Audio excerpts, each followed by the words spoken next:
Fangirl, thank you. I appreciate it. Bye, Sharp. Enjoy your first class flight. But, yeah. It's investigations night. It's Monday. It's what we do now. So, yeah. I don't know. I don't really have many words. The 24-hour stream was nuts, and I'm still sort of reeling about the whole thing. That was a lot. So we're just gonna move on. It was very good, though. I appreciate it. And thank you again, Fangirl. But let's turn that down. Move over here.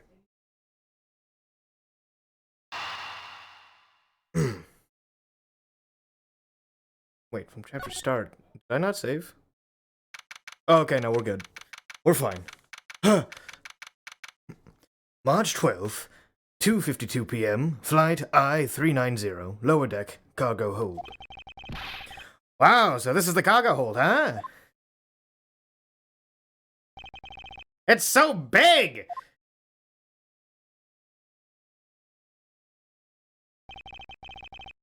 This plane is a special model. It has both a super large cargo hold and an ultra luxurious first class seating. So, this is the real scene of the murder? There's certainly a high probability of that, which is why we are here, correct? Okay, let's get investigating, sir. Alright. What do we got here? Hey, what's with the suitcase, pal? That's what the victim checked in, sir. So, this suitcase belonged to Mr. Hicks. I don't think he'd mind if we took a closer look. There's nothing out of the ordinary in here, sir. Wait, a file. And there's a photo of Miss Von Karma in it, sir. It looks like a profile on Francesca. Why would Mr. Hicks have a file on her? Alright, that's weird. Holy suitcases, Mr. Edgeworth. It's like an all-you-can-use suitcase fair. These must be all the leftover ones they couldn't sell. The ones the company is planning to dispose of after this flight is over. The paint job is really cool, don't you think? It practically screams artsy. Oh, well, why not purchase one then? I'm sure it would bring you much happiness. You think so? Then maybe I will. Let's see here. $1,200? I think I'll pass. And Miss Tenario wonders why they don't sell. You need 2 jobs just to buy one. It definitely looks like one is missing. What is this brittle substance I'm stepping on? It's a bunch of glass fragments. Oh, wait a minute. Hold on. That's from the thing. Keeping track of this many pieces of cargo must be very taxing on the cargo crew. This sure brings back memories of when I worked as a part-time mover, sir. By the look in his eyes, he's waiting for me to ask about the rest of the story. But no matter how he pours on the puppy eyes, I have no intention on doing so. Come on. Talk to the boy. Have you noticed anything strange happening around here? No, sir. I haven't noticed a thing. I'm not sure that he meant to sound so oblivious. You arrived at the scene of the crime before Detective Gumshoe, correct? And you then immediately began to direct the investigation. It seems to me that you were already here at this airport for something besides the murder. Yes, I was. I've been following a very large and involved governmental-level international crime, but it is much too large for one person to take on alone. So it was decided that I should form a joint investigation with Interpol. Ah, fucking called it! He's an Interpol agent! Interpol is involved. It's a top-secret operation, so I can't really tell you more than I already have. Alright. Alright. What if we talk about the file on you? No, wait, that's the suitcase receipt. Oh, never mind. I guess I don't have the file on Francesca. That must be in logic then. Alright. It's time for logic. Alright. Yeah, connect them thoughts, baby! Now, why would Mr. Hicks have documents profiling Francesca? Oh, I know. I bet he's a big fan of Miss Von Karma, sir. Francesca said that she had come to this airport as part of an Interpol investigation. Oh, maybe Mr. Hicks had heard she was coming here and he followed her. Detective, I think it was more likely that Mr. Hicks was, in actuality, Interpol Agent Hicks. I think Francesca has some explaining to do. Alright, yep. Cool. Hey, Weem.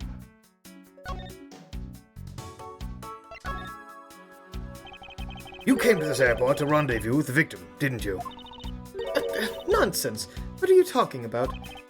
We found a profile detailing information about you in the victim's luggage. I suppose it was prepared for him so that he could recognize you when he landed. Which makes him not Mr. Hicks, but rather Interpol Agent Hicks. Isn't that correct?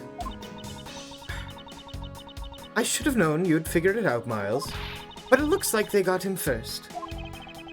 So you really did come here to receive an Interpol agent, then? Yes.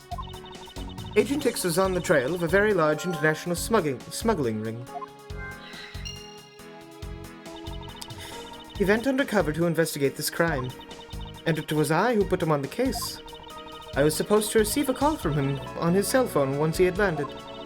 I never expected to receive a call about his murder instead. Alright.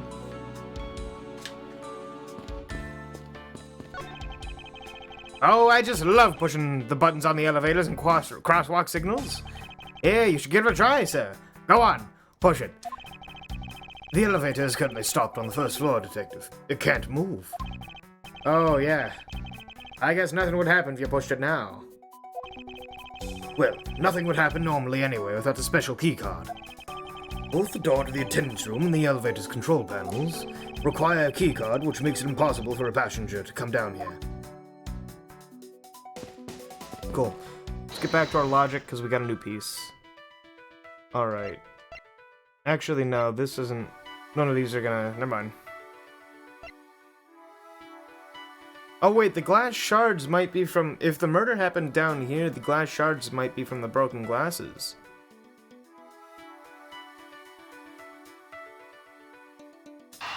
Let's take a quick look at it, shall we? Yeah? Yeah. Yeah! Nice, okay. I think we can safely conclude that these fragments are from a pair of glasses. And the victim was wearing a pair of broken glasses. Exactly what I was thinking. I'm sure that the shards would match up perfectly with the remnants of his glasses' lenses. Ergo, the victim was here, just as I suspected. So you're saying that the real scene of the crime was here, sir? Isn't that what I've been saying for a while now? Oh, is it? Well, I didn't know that. Perhaps it's a bit early to draw that conclusion. However, I believe that the probability has just skyrocketed considerably. All that's left is to find the murder weapon. I think we now have pretty definitive evidence that Agent Hicks came down here to the cargo hold. But what was he doing down here, sir? That's nothing but luggage. Oh, I get it. And maybe he forgot something in his suitcase and came down to get it. Ow! Agent Hicks came down here for a work-related... Sorry, I tripped over my tongue. Agent Hicks came down here for a work-related reason. Of that, I'm sure. Yes, I'm sure he was here to investigate the smuggling operation he was observing. Francesca, do you know exactly how he intended to pursue his investigation? No. Unfortunately, I was going to find out from after he landed. I see. But this raises another question. A normal passenger can't access the cargo hold on their own. Agent Hicks must have identified himself to a member of the crew, and entered the cargo hold with that person who let him in. Yes, and then he was murdered here. These glass fragments and his broken glasses are a testament to that. And then the killer put Agent Hicks into one of the spare suitcases, and they entered the elevator. But while they were riding it up, the plane hit that patch of turbulence. Because of the intense shaking, the suitcase popped open and Agent Hicks's body flew out. At the same time, his wallet fell out of his pocket, spilling its contents everywhere. Which explains why there was money scattered all over the elevator floor. Right.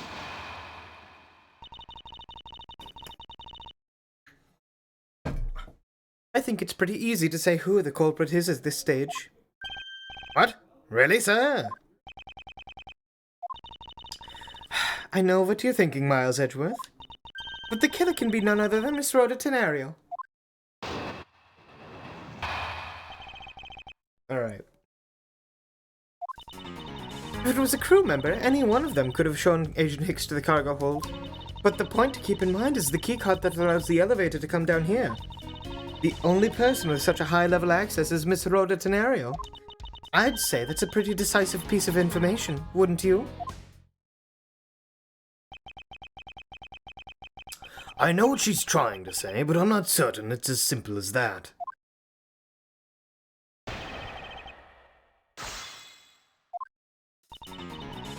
Alright.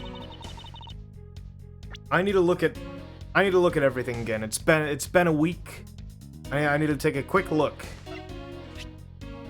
Alright, yeah. We picked that up off the elevator floor. Yep, hit on the back of the head. That's alright.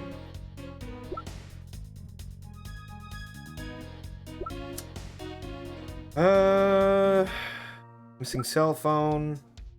Yeah, the footprints. Okay. Was there in the seat when you took off at 5 a.m.? Yeah, that's not really...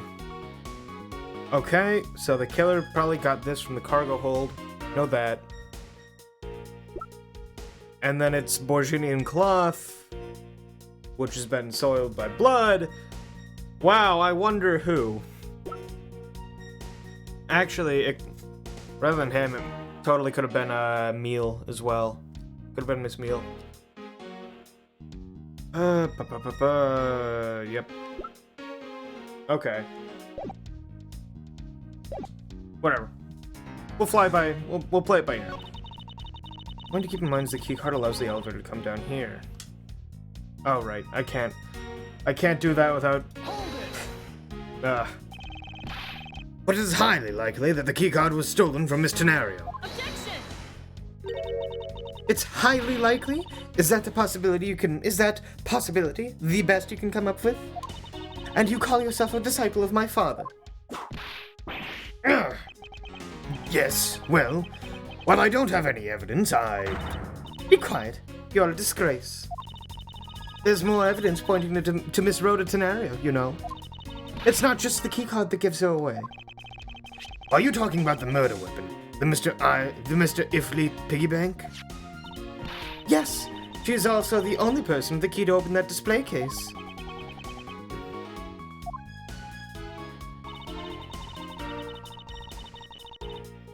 Okay. Hold it! But that is a fake. Stop right there, Miles Edgeworth. You don't have any proof that this is just a red herring. If you must keep on insisting that it's a fake, then what is the real murder weapon, and where did it go? Speechless, I see. That is not a surprise. After all, you know that we've searched the entire cargo hold, and came up empty-handed. There must be a way. There must be something that can help me rule out the piggy bank as the murder weapon. What should be examined further to help us ascertain the authenticity of the weapon? Well, okay.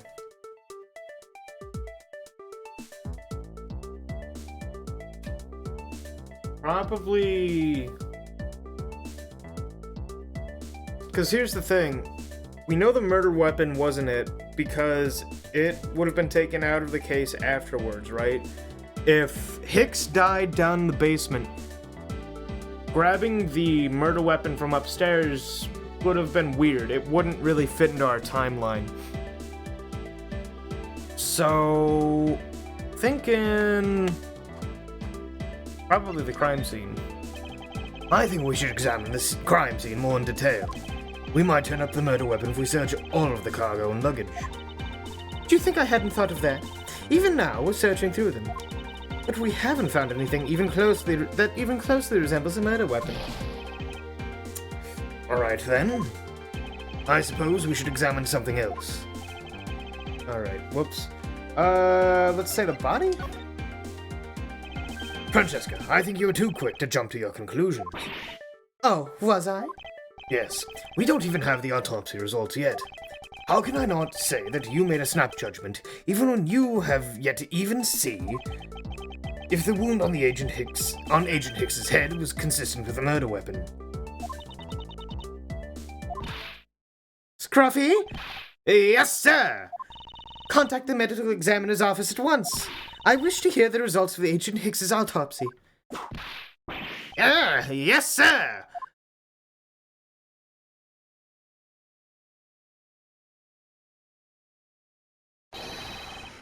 Oh, we've got a big problem, Mr. Edgeworth, sir.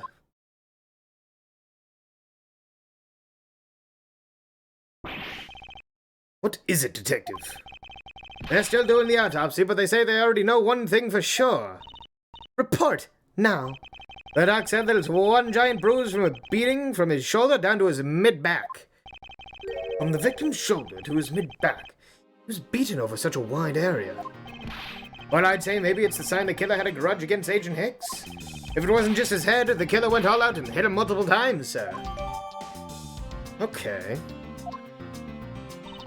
Scruffy, what is had a grudge against Agent Hicks supposed to mean? Well, that's, Was the wound on the victim's head consistent with a murder weapon, detective? Oh, well, they said they were still looking into that, sir. You're completely useless. Yeah! It's alright, hold you already. You can't go down there. No, you removed yourself from my way.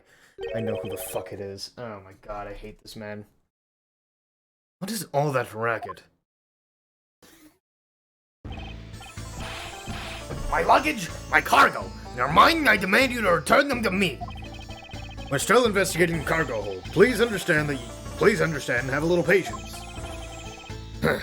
I suppose there's no choice. Finally. I think, yeah, what are you? You left me no choice but to use strong force. You won't get past me. Oh.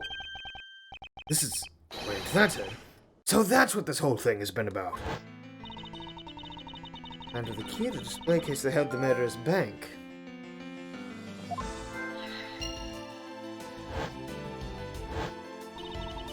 After all, you know we've searched the entire cargo hold and came up empty-handed. He was fucking tossed from the railing. The doc said it's one giant bruise from a beating from his shoulder down to his mid-back. Yeah, no, this fucker's about to die. Oh, no, he's fine. He might have just broken his tailbone. Alright.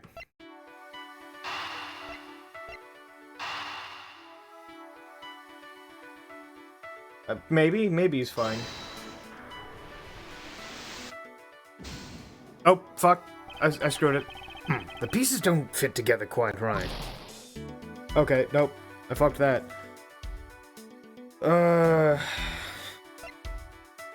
I mean, I guess this, because...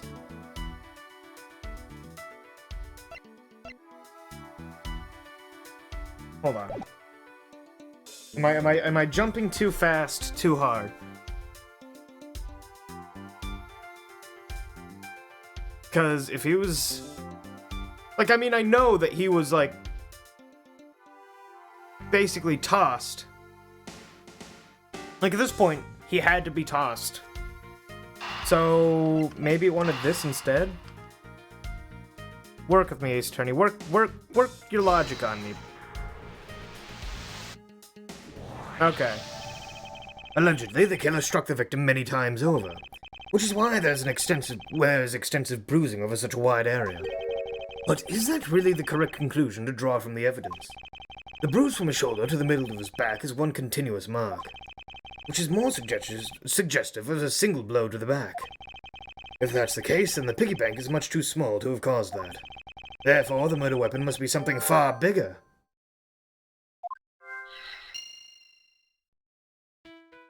Yeah, alright.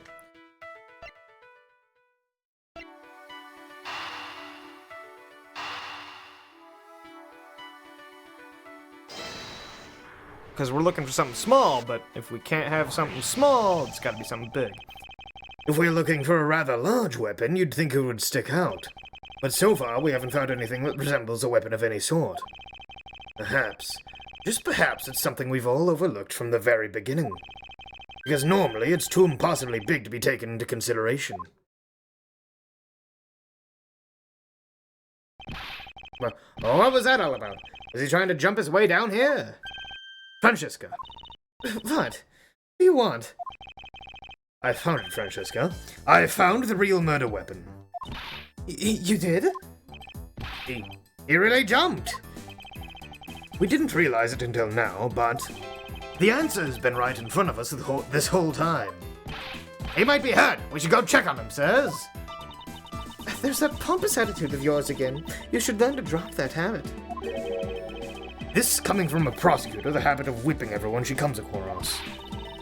Anyway, if you really are a prosecutor, you'll back yourself up with evidence. You two aren't listening at all, are you?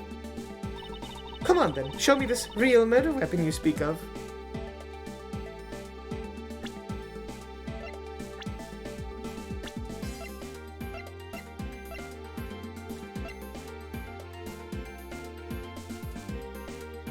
Is it actually the suitcase? It could be the... If it was dropped on him... If it was dropped on him, that's... Like a suitcase definitely reaches that area, right? Maybe it wasn't... It could have been dropped on him. Because that would... I don't know, we'll see. Let's see where this goes. This is the real murder weapon.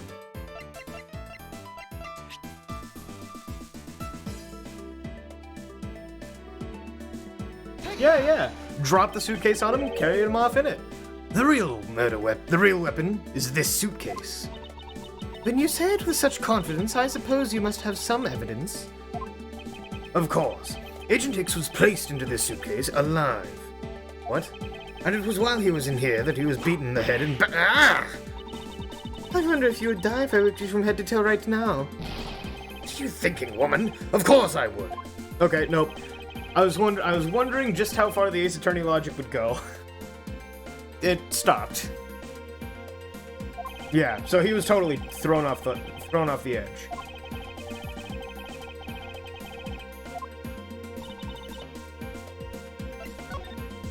I was just curious if it was going that way. I needed to know.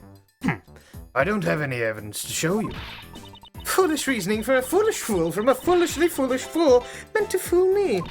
What do you mean by I don't have any evidence to show? Perhaps I should have phrased it as that which caused Agent Hicks's death is incorporeal. Forgive me, but I do believe I figured out what this real cause of death.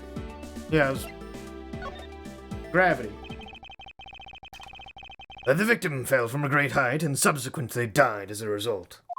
In other words, the real cause of death is free falling to the ground.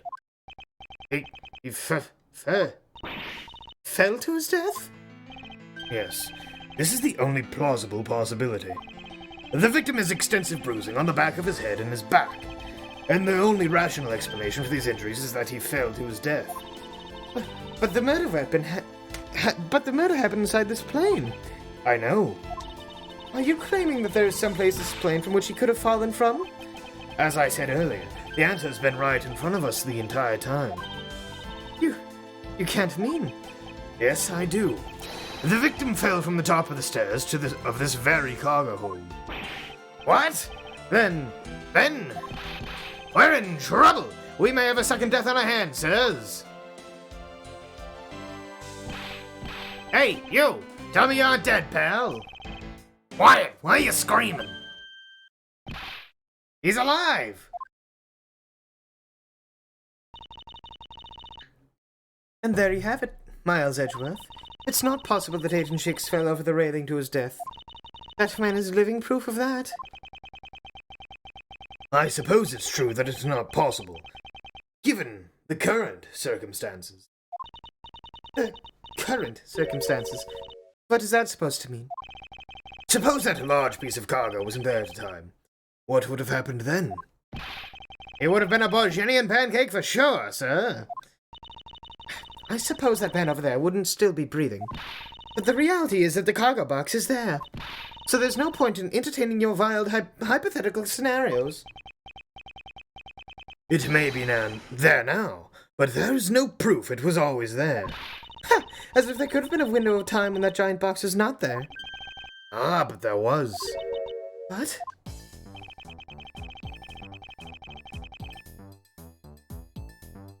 The turbulence, I think.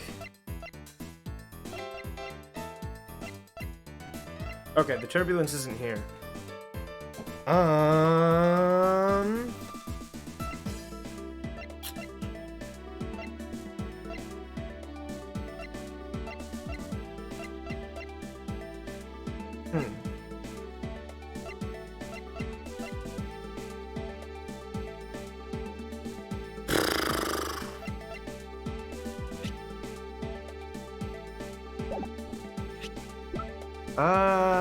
Ba ba ba ba.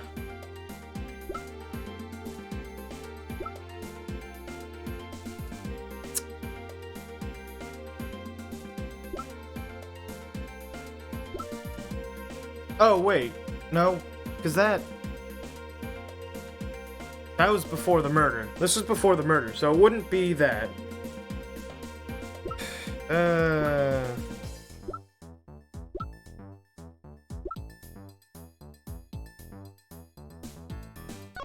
I want to check this. Yeah, okay, no. Not worth my time.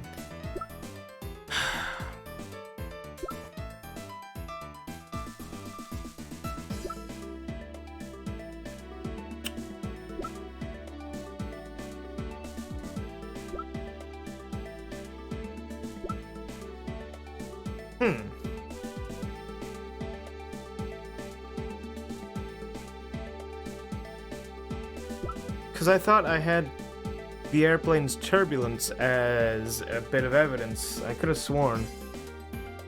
Or was that just a piece of logic I had earlier? Whoops. Whoops! Timestamp says 5:48.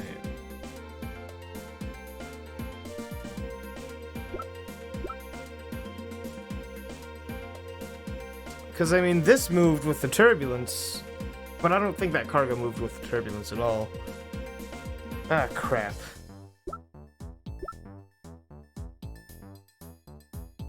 Hold on, I'm getting a text. Oh, okay. One sec. I gotta respond to this. Sorry.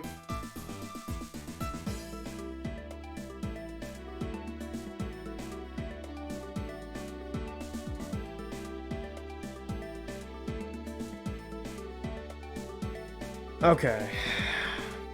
What the hell is it?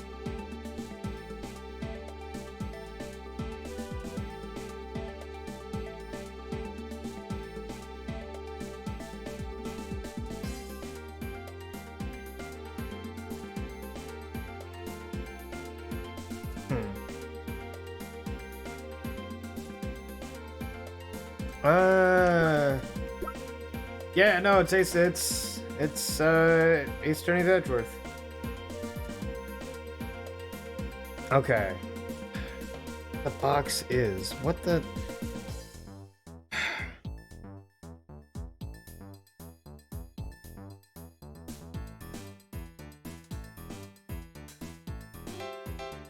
I don't know. Could it have been? Like the only thing I can think of, right, is the refueling in Zhengfa.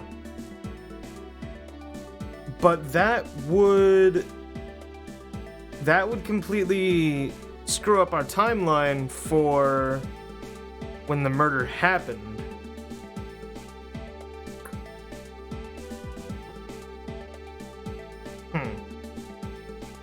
Yeah, there aren't trials. It's more of it's in the field. It's actually really interesting. Maybe it's this? Take that! You refueled in the Republic of Zhengfa? Yes, this flight had a short layover in Zhengfa in order to refuel. But that wasn't the only reason for the layover. We also transferred some cargo. What if the box in question was only transferred onto the plane at that time? To further prove my point, let's take a look at what's next to the box in question. Ah, it's labeled Zhengfa Express. Correct, meaning it was loaded onto the plane in Zhengfa. But this fucks up the timeline. Wait a minute. This absolutely fucks up our timeline, though. So... Now, what if the box in question was also loaded on at the same time? It would mean that the box was not in the cargo hold during the Europe to Zhengfa leg of the flight. Making a clear drop from which Agent Hicks could have fallen to his death entirely possible. Ah, but your theory is still very far-fetched. Then allow me a chance to prove how very likely my scenario is. My first order of business will be examine that piece of cargo in more detail. Okay. I'm still... I did that one out of not knowing what to do, but... This is a rather large piece of cargo. Has a tag on it, sir. Let's see. A Lif Red statue. Never heard of it. Nor I. But all I care about is if we can prove it wasn't here at the time of the crime. Then let's get investigating, sir.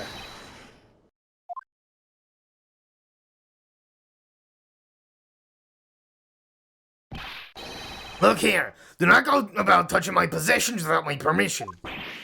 Yeah, don't rush up on me like that, pal. This belongs to Mr. LeBlanc, does it?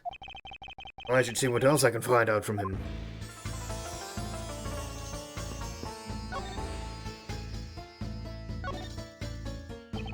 I take it that this large piece of cargo belongs to you, Mr. LeBlanc.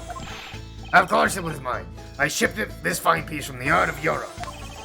This Alfred statue is worth 10 million cents. No, maybe much, much more.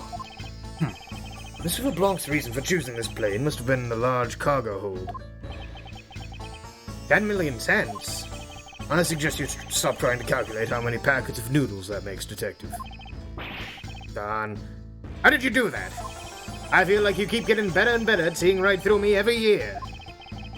Though I grow with each revolution of the planet around the sun, I have the distinct impression he continues to madly spin in place. Hey, Mr. Edgeworth, so that 10 million cents, is that in euros or in dollars? Does it really make a difference to our case?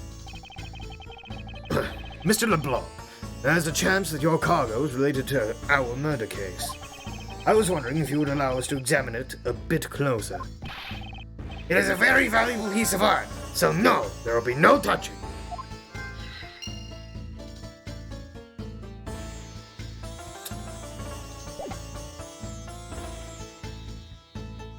Alright, I got a feeling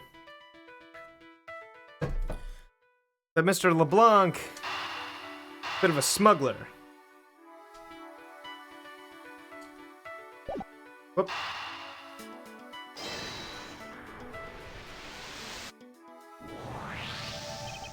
If Mr. LeBlanc has something to do with the smuggling ring, then it's possible this fake statue was brought on board in Zhengfa.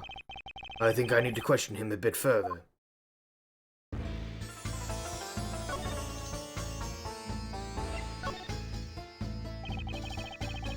About your statue, Mr. LeBlanc. I wonder if it might be a fake.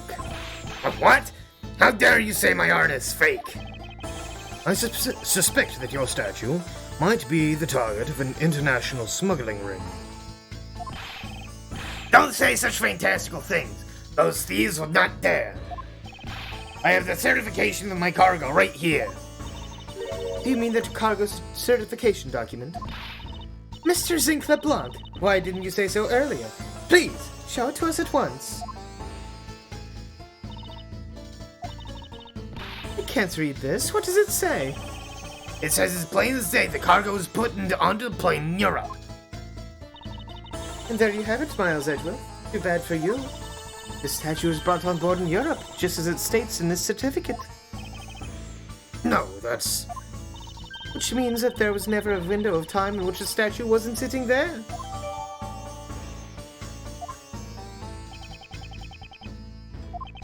I respectfully disagree. We can't discount the theory until I see the statue for myself. Then you can have your wish. Look at it yourself and see I'm right. Yes, I know I've seen this somewhere before. This is the Alfred. It gives off such a feeling of art. I can practically smell it. This statue has a high amount of historic value. After it was unveiled at a museum in Europe, I brought it to this country to exhibit it. But... hold on. I believe a closer look is warranted here. Yeah, hold on. So this is the infamous Alfred statue. What is it, Mr. Edgeworth? You find something? There's something wrong with this picture. We should examine it more in detail. Yeah, no, it's the eyes. They're supposed to be red.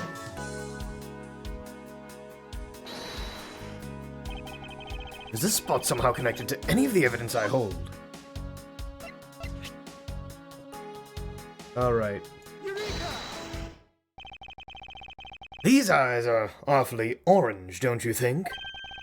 Yeah, and pretty. They remind me of sunsets when I was in grade school, sir. I don't think you see what I'm talking about. No, I do. But it's really like the color of the sun when it's setting, sir. Ah, the memories. I remember standing out in that field, spinning with my arms out until I felt ill. I don't care about sunsets. Focus, detective. What color are the eyes in this photo? Sir, they're red. As I thought, this statue is a fake. Mr. LeBlanc. What do you want? Do you not know I'm a busy man? I allow you 2 seconds for your answer. Nearly Fred. I suppose this is your pride and joy, is it not? It is the biggest trophy on this European trip. Do you know why I wanted to possess the statue? The trigger started 17 years ago. Better grab a chair, sir. Sounds like this is going to be a long story. Mr. LeBlanc, I regret to inform you that you have my heartfelt sympathy, but... What is it? Sympathy? For what? You'll see. I'd like you to compare the eyes. The large fellow there has very bright and pretty eyes compared to you. I wasn't talking about the two of us. I meant the eyes of the statue in front of us, and the one in this photo. Why the sudden yelling? Now then. Oh... The photo of the statue on display at the museum in Europe. Now do you see, Mr. LeBlanc? The statue before us is a fake. A fake? I believe that even further examination will be required. Now that we have confirmed that this is indeed a fake, there must be some sort of proof this was brought on board in Zhengfa. And I will present to you evidence that will resolve the remaining contradiction.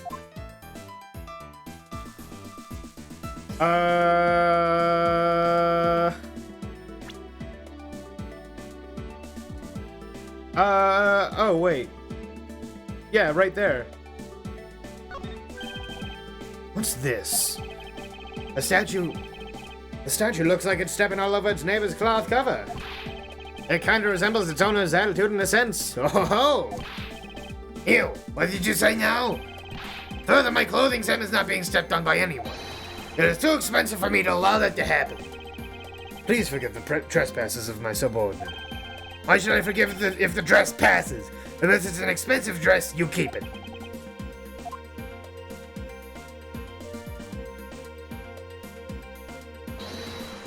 Yeah, but it's... Is this spot somehow connected to any of the evidence I hold? Yeah, because it had to come on... It came on after the cargo in Zhangfa. Probably directly after.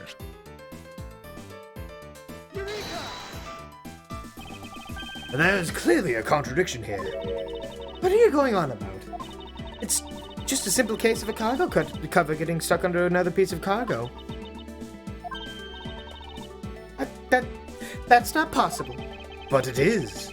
It shouldn't be this way, but the statue is on top of the cloth. Supposing that the neighboring piece of cargo was brought on board in Zhangfa, there's no way that any part of it should wind up under something from Europe. Which means that this fake statue was smuggled on board in Zhangfa. But then what about the cargo certificate? Let me ask in return, what about Agent Hicks? Why did he come down here in the middle of the flight? There's only one reason why. To secure proof of smuggling activity aboard this flight. Ow. My knee? I lifted my knee up because, like, my leg was feeling weird, and I just kneed my desk real hard.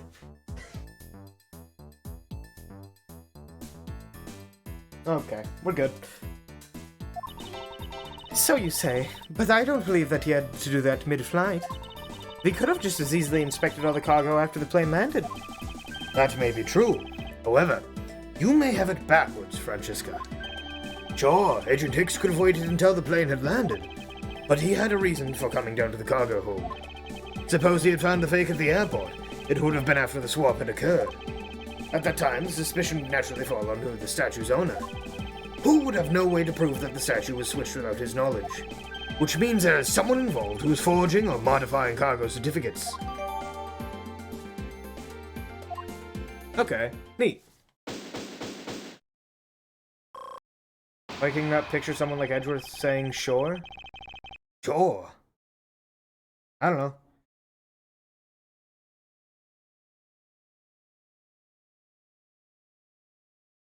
I don't know. I guess the victim knew the real version of this was gonna get nabbed, huh?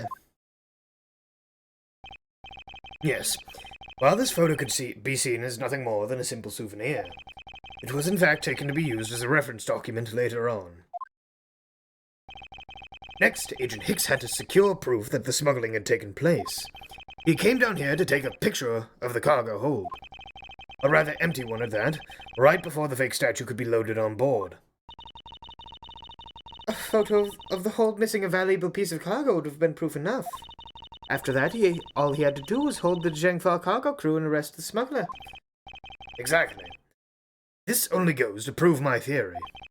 If the statue was not in the cargo hold during the Europe-Zhangfa leg of the trip, there would have been enough height from which Agent Hicks could have fallen to his death. Officer, move the statue immediately. I want a thorough examination of the floor underneath. Now. Miss Von Karma, I'm ready to report my findings.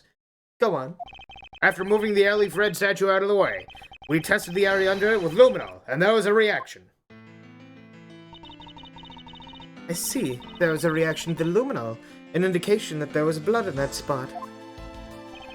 Can we stop looking at it now, sirs? It would seem that my deductions were correct after all. I suppose it would appear that way. The culprit cleaned the blood up well. And how do you think the killer did that? How did the killer clean up all the blood? Well, how about this bloody cloth? Take that! The killer used the bloody cloth I found inside the suitcase to clean up the mess. I see. They had a need to clean up all the blood before the plane landed in Zhangfa. Yes, because otherwise the cargo crew would have discovered it during the layover. So you guys are saying that the murder happened before the plane landed in Zhangfa? There's no other conceivable timeline for the events of the murder. Yeah, it was totally Neil. It was totally Neil. But if that's true, then that throws a certain person's testimony into doubt. If the murder occurred before we landed in Zhangfa, then this becomes highly suspect. Recall Miss Meal's testimony about Agent Hicks in regard to when we departed Zhangfa. I saw Mr. Hicks sitting in his seat at 5 a.m., you know. She claims Agent Hicks was alive at the time of the service calls, but that totally contradicts the facts, sir. But why would she lie about something like that? I think the only person who can answer that is Miss Meal herself. Alright, alright. Okay.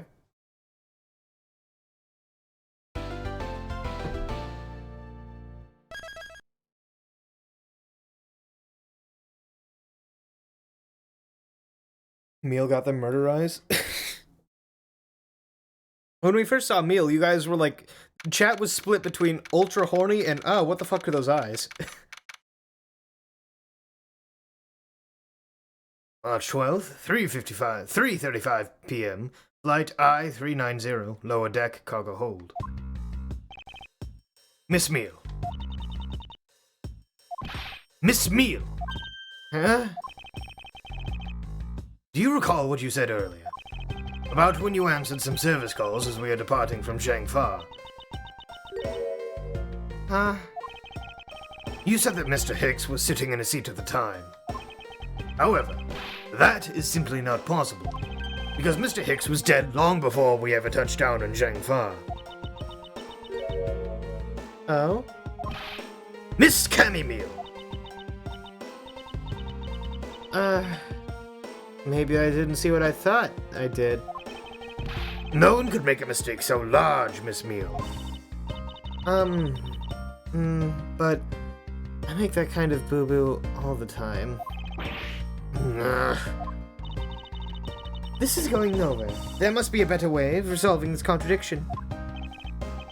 Very well. Miss Meal, if you please, tell me about your alibi during the time span. From just before we were to land at 3 a.m. and 6 a.m. when the body was found. Are you telling me I'm a suspect, Mr. Edgeworth?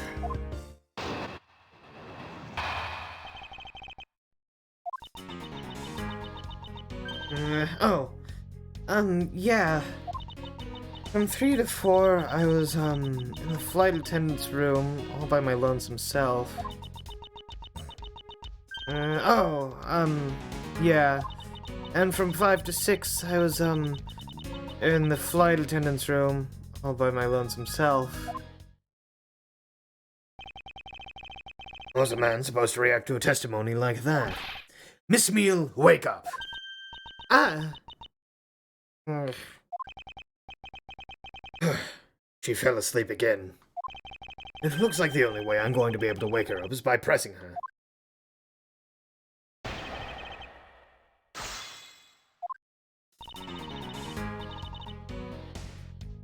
Alright, let's just press everything. Hold it! Miss Meal, wake up. I'm awake. I'm awake. Miles Edgeworth, I demand you do something about this flight attendant this instant. Why ask me to wake her when you can finally put that whip to inappropriate use?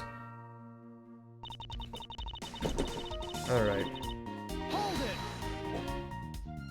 it! If I remember correctly, food was being served in first class in the lounge, between the hours of 3 and 4 a.m. Yeah, but that kind of stuff's run by Miss Rhoda. Then what were you doing in the attendance room at that time? Eating, and then having a most delicious dream. You mean you were neglecting your duties? No way. Sleeping's part of our job too, you know? Hold it! Alright. Just wake up. Miss Meal, how many times do I have to repeat myself? Wake up. I'm awake. I'm awake. Ouch! Ah, what'd you whip me for, sir? Oh, what'd I miss? A poor detective being on the receiving end of a lash in your stead. Really? Sorry about that. You can make amends for that by continuing with your testimony. Hold it! So you were alone the entire time, were you? Yeah, no one else even popped their head and say hi. Oh, well, I think a contradiction just popped in to say hi. What should I do? Should I raise an objection? Yeah, Francisca doesn't seem to whip other women, which is I don't remember a time she. No, wait, did she whip Maya once? I don't remember.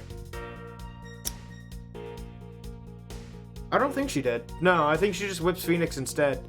She whipped Maya? Okay. What's the contradiction?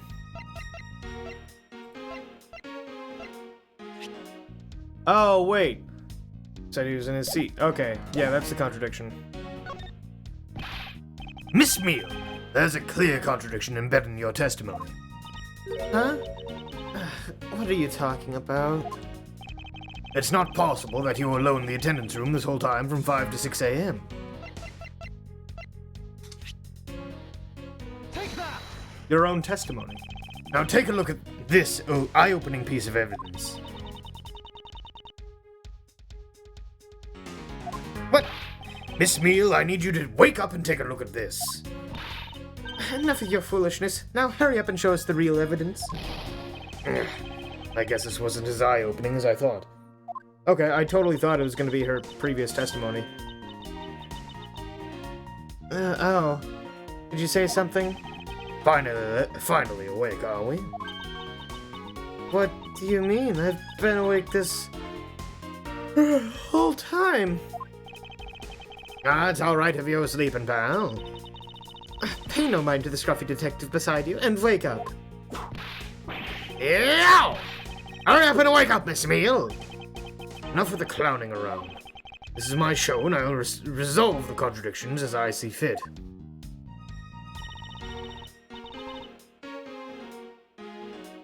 Okay.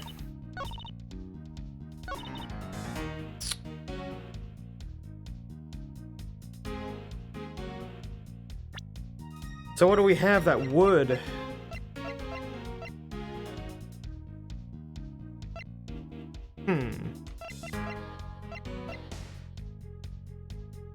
What would I use? What? The certificate having thing? Not really.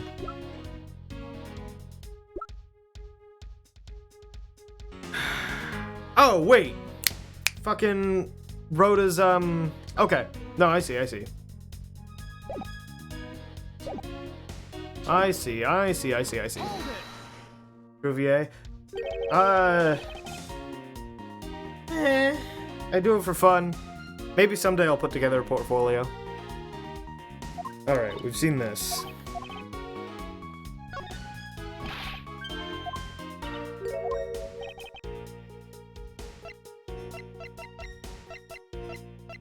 Suitcase receipt. There we are.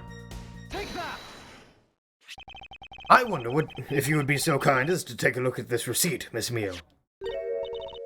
Huh? A receipt? For what? It's for the suitcase Miss Tenario bought. Now, if I may direct your attention to the timestamp. As you can see, it clearly says 5:40 a.m. Miss Tenario. Yes! Huh? Why is the killer here? I thought you'd have her locked up by now. I requested that she be present as a witness so that we may straighten out your complex lie. Now then, Miss Tenario, between the hours of 5 and 6 a.m., you took a trip from first class down to the first floor in-flight shop, correct? Yes, I went to the shop to buy a suitcase, after which I went straight to the attendance room to drop it off. And did you see Miss Meal there at that time? No. So, Miss Meal, where were you really between the hours of 5 and 6 a.m.?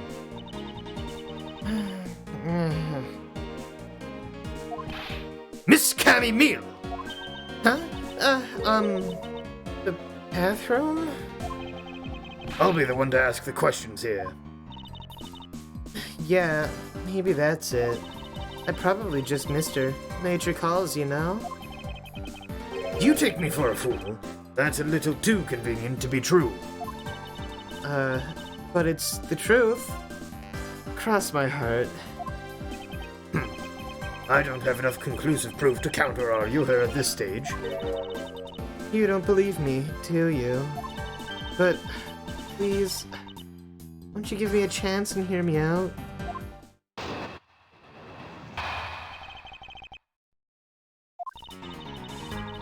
Look, I know you're suspecting me because I'm one of the crew. But you'd think maybe you should also suspect Miss Rhoda, too. She's the one in charge of the elevator key card in the shop, you know? If you ask me, that makes her super suspicious. Please leave Miss Tenari out of the conversation. Only you are under suspicion for now. I don't get it. Why are you covering for Miss Rhoda all of a sudden? Oh, now I get it. Maybe you've got your eye on Miss Rhoda. Of course I'm keeping an eye on her. I can't very well let her escape, can I? Never mind. But, you want to know something? Miss Rhoda actually kind of like... I have absolutely no interest in people who can't appreciate my sense of design. Now's not the time for this sort of talk. I have a boyfriend to get back home to. I miss my Feeny. Okay, enough of that.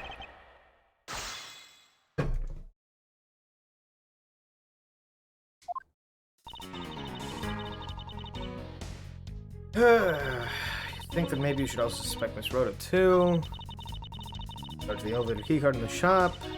To me, that makes her super suspicious. Let's talk about this. Hold it! And what are you in charge of, Miss Meal? I take care of the attendance room. That doesn't count.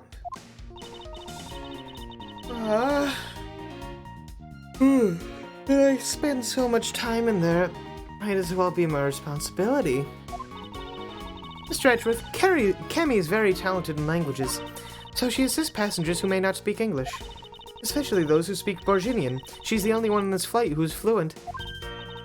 Oh, you mean that kind of what am I in charge of?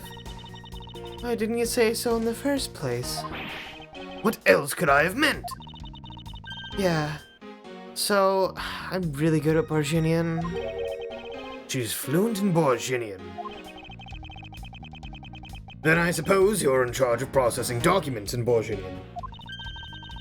Yeah, I take care of anything that has to do with Borginian. Very interesting.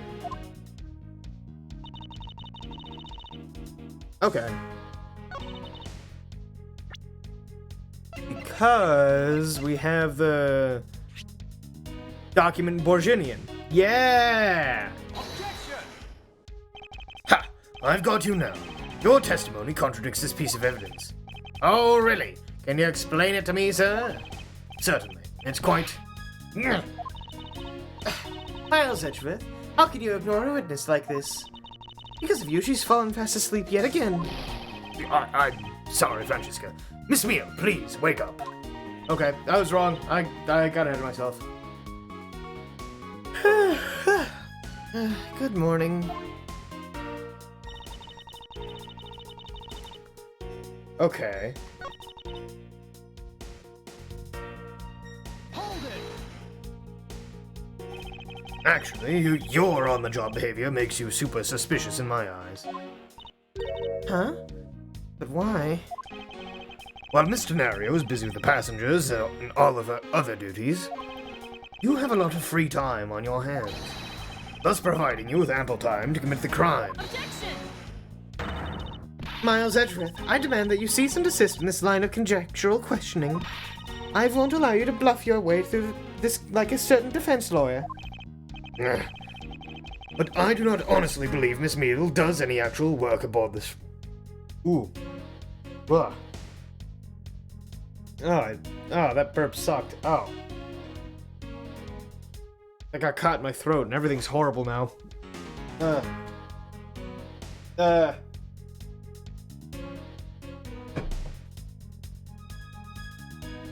But I do not honestly believe Miss Meal does any actual work aboard this flight. Oh, that's not true, Mr. Edgeworth. Although...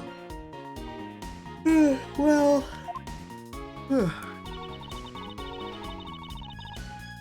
Well, I'm in charge over the attendance room and some Borginian stuff. Hold it! So, what exactly do you do as the one in charge of some Borginian stuff? I do stuff like translate things from and into Borginian. Cammy is the only member of the crew who understands Borginian, Mr. Edgeworth. Miss Meal, I take it then that it is your job to process all the Borginian paperwork.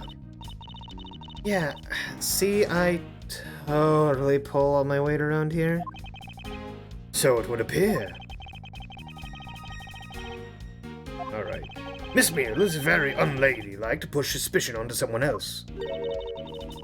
That's not what I'm doing at all. I'm just saying that Miss Rhoda is very There you go, pushing everything onto her again. I don't get what you're saying. Must be a really abstract concept, huh?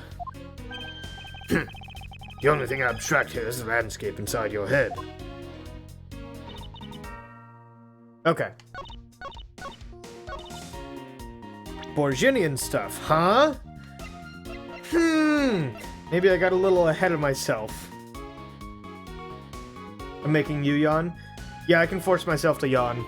Objection!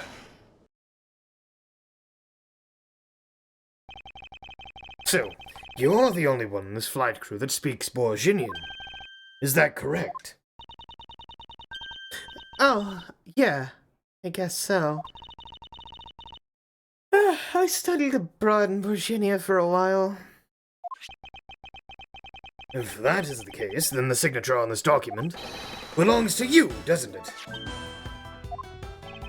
This is a falsified piece of documentation with only one purpose: to lead anyone who read it to believe that Mr. LeBlanc's statue was loaded in Europe. The only person who could have either prepared or processed this document in Borginian is you, Miss Meal. Without your participation, the smuggling of the Elif Red could not have occurred. Don't sleep while I'm pointing my finger at you. Oh, I wouldn't dream of falling asleep on you, Mr. Edgeworth. It's exactly as you say. Are you confessing to having participated in the smuggling? No, far from it. It's true that I was the one who signed off on that document. But you can't use that fact alone to make your allegation of smuggling stick. There's no direct correlation after all. All you have is my signature on a piece of paper. Really? All you did was sign it? I neglected to check if the cargo had been loaded onto the plane properly. So, sorry about that. It seems that she's finally woken up. It's going to be one tough flight. Suppose, and this is just a supposition, even if I was involved in the smuggling, you can't throw the charge of murder on me just like that. Objection! If you were involved in the smuggling, you would have a strong motive to kill. Agent Hicks is in the middle of an investigation regarding a smuggling ring, and just when he was about to close in, he's killed by a member of that ring. Well, did you ever stop to think that maybe Rhoda is the smuggling ring member? After all, unlike me, Rhoda has access to many things on this plane for work purposes. So perhaps there's some element of a setup at play in this case. What are you talking about? Don't worry, I wasn't talking about you. I meant the killer. First it was myself, and now it's Miss Tenario who's under the microscope. Seems to me that our killer's going to great lengths to pin this crime on anyone they can. You have no proof that Rhoda's being set up, or that she isn't. Actually, I believe that she was indeed the intended target from the very beginning. I believe that the plan was to push all of the blame for the crime onto her. And this evidence will prove my suspicions. This proves that the killer was out to frame Miss Tenario from the very beginning. Why does she have the bubbles? I don't know. Maybe they help her stay awake. Was it the soup? Maybe. Because she likes to blow bubbles. God damn it. Because Miss Tenario... I don't think the suitcase proves it. Hey Zach, thank you for the raid. I appreciate it. How's Doom? Alright, fuck. Probably under the same idea that wine equals juice, smoking equals bubbles? Probably. Okay, so what the hell would that be then?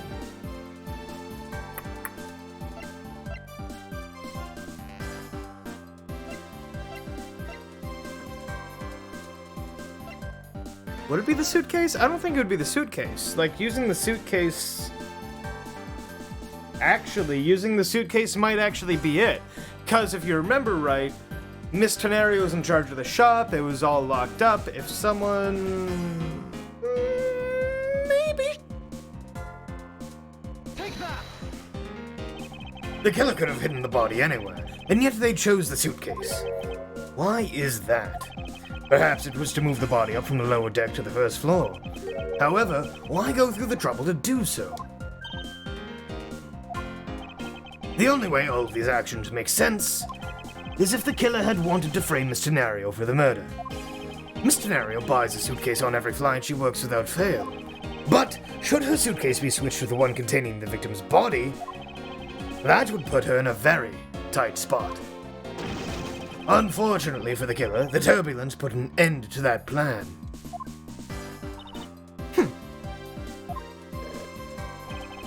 There wasn't enough time to put the body back into the suitcase. Ergo, they made do with whoever was at hand, adapted their plan, and tried to frame me as I lay unconscious on the floor from the turbulence. The killer then went to hide the suitcase in the in-flight shop, and brought the piggy bank back to the elevator in order to fabricate a false weapon. A lot of work for a fruitless endeavor, wouldn't you agree? Sounds like the killer had a tough time too, huh? I mean, why'd the killer need to frame someone that badly anyway? That is because of the special circumstances surrounding this particular case. Alright. It didn't need for the killer to frame someone.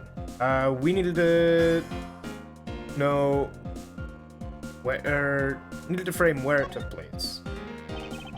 Because it needed to look like it was in the elevator. The special circumstance is simply that the murder took place on a plane mid-flight. No matter which country, customs is quite strict in this day and age. So no matter what you do, the chances the body will be found is very high. Therefore, there was no chance but to frame either Miss Tenario or myself. In other words, the only one who fits within the boundaries of the criminal's movements is not Miss Tenario or myself, but you, Miss Camille. Only you and you alone could be the killer. And? Are you done already? I was about to fall asleep again. Anyway, let's be honest here. You don't have anything on me other than a whole lot of circumstantial evidence. I can see the outline of how the murder occurred, but I have no definitive evidence. And isn't there a piece of evidence that's still unaccounted for? Something that I still can't quite fit into the big picture. The cell phone. We don't know where the cell phone is. Take that! I don't have any actual evidence. I thought not. But that's because it went missing, and still is. Missing? What do you mean by that? In the complex puzzle that is this case, there was one piece I kept getting stuck on. And that is the victim's cell phone. Yep, okay, there's chat being horny again. God. Francesca, you were waiting at the airport for a phone call from Agent Hicks's cell phone. Or at least that's what you told me. That's right. But Agent Hicks's cell phone could not be found at the crime scene. Do you mean the killer took the phone with them? Precisely. I suspect that if we were to find that phone, it would lead us to the killer. Come on, get serious. If the victim fell to his death from that height, wouldn't his phone break as well? We won't know until we try a little experiment, will we? Francesca, I'd like to ask for your assistance. You know the victim's phone number, do you not? Of course I do.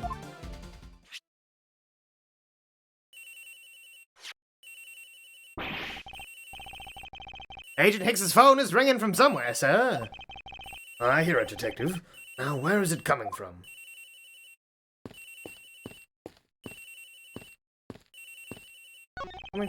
Sounds like the phone is up in the flight attendant's room. We better hurry to the flight attendant's room, sir. Whoops, didn't mean to do that.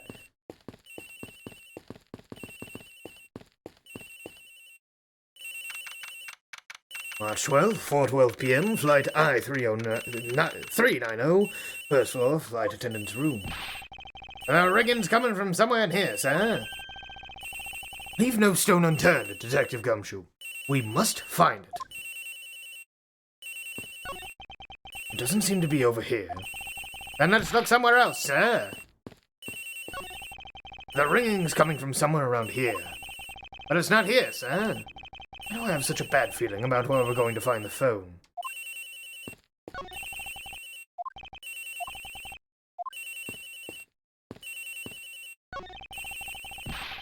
The ringing's coming from in here, sir. What? No, it can't be. This has gotta be the victim's cell phone. Just whose locker is this, sir? It's Miss Tenario's. What? Yeah, frogs are fucking cool.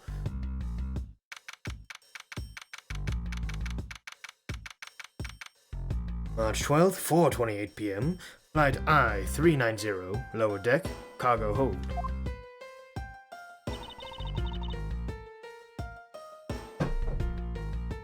So, Mr. Edgeworth, how did it go? Where did you find the phone? I found it in the flight attendant's room. In Miss Tenario's locker. What? But... Rhoda Tenario? I don't know anything about the phone.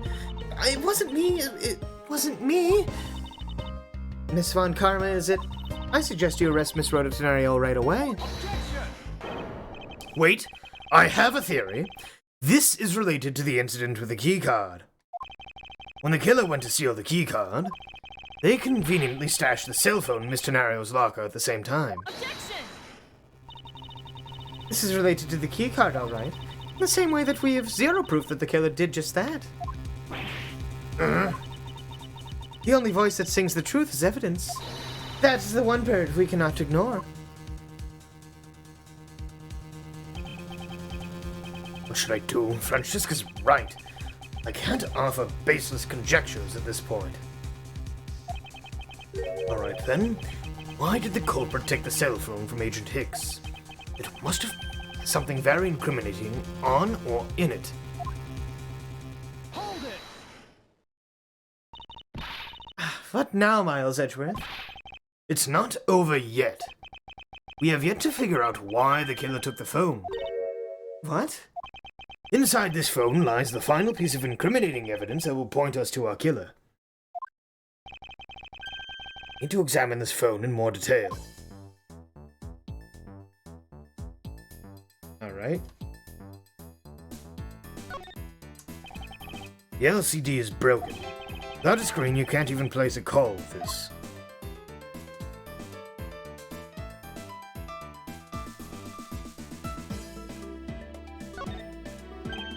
Ah, it has a camera lens.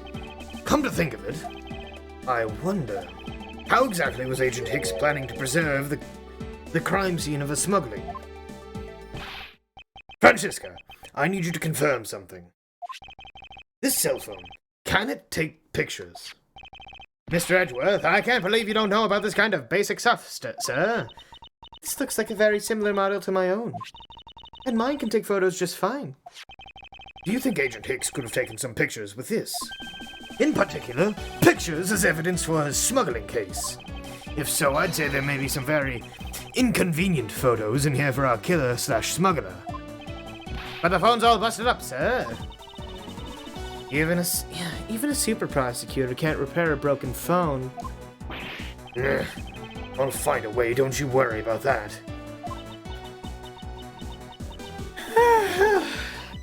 I go back to sleep now. Objection! The LCD screens on the inside and outside are broken, that's for sure. But that's also reason enough to believe that the killer wasn't able to erase the data. What? What do you mean by that, Francisca? It looks like our killer isn't very familiar with electronics. His phone still rang when I called it, meaning that only the LCD screens are broken. It's possible that the photos are still inside, waiting to be accessed. All we need to do is transfer the data to my phone.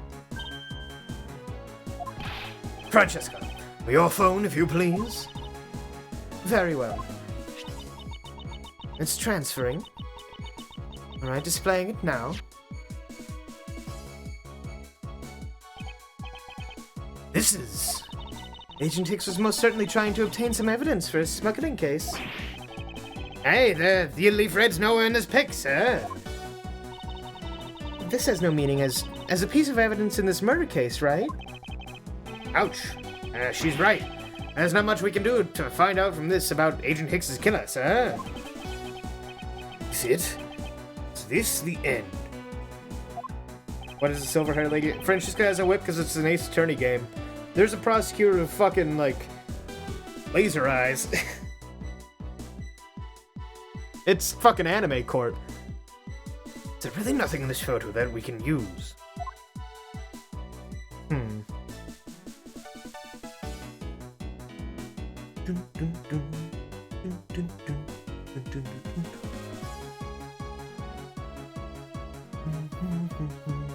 Okay. Let's look at these suitcases. The fact that all the suitcases are here in this photo is odd. Agent Hicks was still alive at the time. So what exactly is so odd about the suitcases that haven't been being used yet? Yes, well, I was only pointing out things that are different between now and then. Your off-topic ramblings have put this attendant to sleep yet again, Miles Edgeworth. I'll give Sleepyhead here a rude awakening, a deafening objection, and a contradiction. Oh yeah, no, Godot's fucking great. I love Godot. We'll just start examining everything. What's all this? God damn it. Fucking LeBlanc. Hold on. Oh, they are a cargo ship from Borginia to Jangfa. So the reason they aren't here now is that they were dropped off in Jangfa. Mr. LeBlanc, can you tell me the contents of the boxes? Unfortunately, there's no English written on them anywhere. One cluster of boxes is written Borginian. It says... yes, yeah. It's cloth in English. Cloth? Could it be? Is this where the killer... What? What's with it? What for is that scary face? Miss Meal. Yes? It appears that Agent Hicks was no ordinary investigator. Listen, I don't know what I'm supposed to say when it's fucking wingdings. I can't speak wingdings, chat. Or, sorry, Borginian. He left us with a piece of evidence after all. A striking piece that will point out who his killer is. Huh. Maybe you shouldn't force your mistaken reading of a simple picture, Mr. Edgeworth. The Borginian cargo in this piece of evidence will point us straight to the killer. Yeah, it's the cloth, again. Present cloth. Take that! And what is that supposed to prove? The killer used this piece of the cloth to wipe up the blood they had spilt. But there was one thing that bothered me this whole time. Where did it come from? Oh, I don't have the badge command. I just have the present command. And now I have finally found my answer to this in this very photo. It only sometimes does badge. It's not always badge. It's alright, I'm jamming. I'm fucking jamming to the music. This game has such a good OST. The cargo that was unloaded in the Jangfa had cloth written on it. In Borginian, that is. And this is why the killer grabbed a piece from to clean up the blood with. That's right. The killer was someone who could read and understand Borginian. And the only crew member that fits that description is you, Miss Cammy. Ha! That's pretty flimsy. The killer probably searched through all the boxes looking for something to use. When you're frantic, you don't care if the box is in English or Borginian. Sorry, but I cannot agree with your assessment of the killer's indiscriminate nature. What? There was no need for the killer to tear through boxes at random at all. And if the killer supposedly could not comprehend Borginian, well then. Logically, the killer would have opened this box first. Fucking bed sheets, baby! The motherfucking bed sheets! Hey, it says bed sheets on English right on the box, sir. Precisely. And bed sheets would be perfect for cleaning up blood, wouldn't you say? So what are you trying to say? That if I were the criminal, this box of bed sheets would have been what I would have spotted first. However, the killer chose to use some Borginian cloth. Do you have an explanation for that? The killer didn't want anyone to know that the real scene of the crime was this cargo hold. So they were afraid to leave signs that the box with the sheets had been opened. However, the Borginian cloth, well, that's a horse of a different color. Because the killer knew what was going to be unloaded in the Republic of Zhengfa? That's right. That is why the Borginian cloth was used. And the only Borginian reader on board who could make such a calculated decision is you, Cammy. You and you alone. It would be very easy for us to confirm if any of the boxes were resealed. All we'd have to do is contact the Zhengfa authorities in time. We may even find other evidence to incriminate the killer within these boxes. Huh? So what do you say, Miss Meal? Why not confess to your crimes here and now? Or would you rather wait and see what we find out from the investigation in Zhengfa?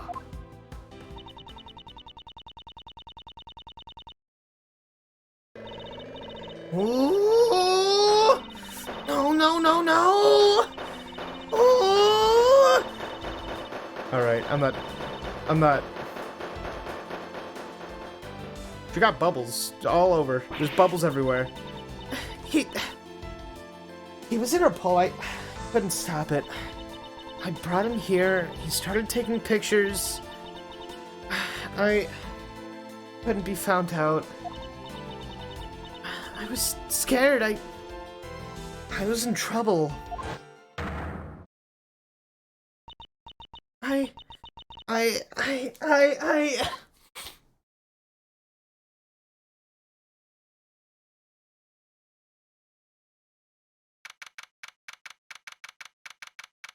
March 12th, 5:26 p.m. Flight I-390, first floor, lounge. We finished making all arrangements to take the suspect... We finished making all arrangements to take the suspect in, sir. Very good, detective. What about the smuggling route? Did she say anything about that? Yo, that message is pretty fucking lit. They're taking her down to the precinct now. Hopefully we can get more of her there. More out of her there. Whenever we approached the topic, she just started foaming at the mouth. It was scary, sir. She probably wasn't prepared to commit a murder all of a sudden. One thing is for sure. The ring behind this whole mess means serious business. It looks like there's a lot more to this case than meets the eye. Mr. Edgeworth, I just wanted to say how much I appreciate everything you did. Thank you very much. It was nothing. In fact, I should be the one thanking you for your cooperation. But surely, if it wasn't for you, I might not be here right now. Instead, I can continue to serve our passengers as a flight attendant. Alright, see you around, Cody. Thank you for stopping in. I hope that...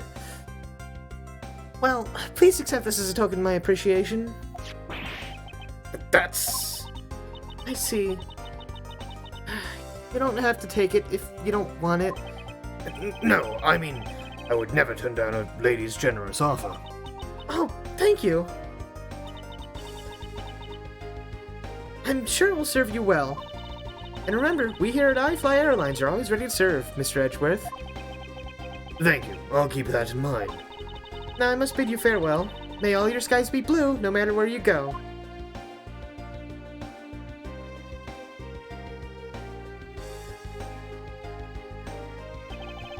I can't believe we wound up investigating the whole day, sir, but boy, was it fun.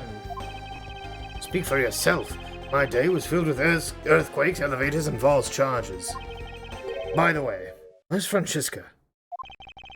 Oh, she's filling out some customs paperwork for her departure. Departure? Yeah, Miss Von Kamm is always really busy, sir. She's been flying from country to country to chase down some leads regarding her case. Detective, can you cancel the car I had you reserve earlier? You got it, sir. March 12th, 5:47 p.m. Hoop Springs Airport.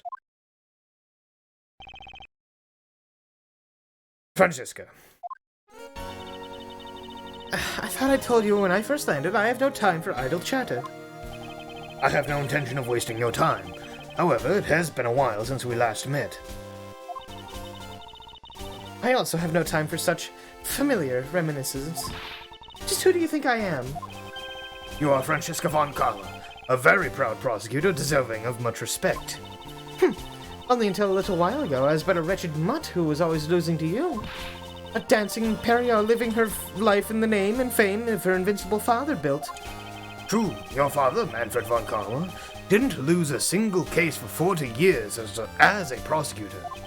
However, I wouldn't say he was invincible. What are you talking about?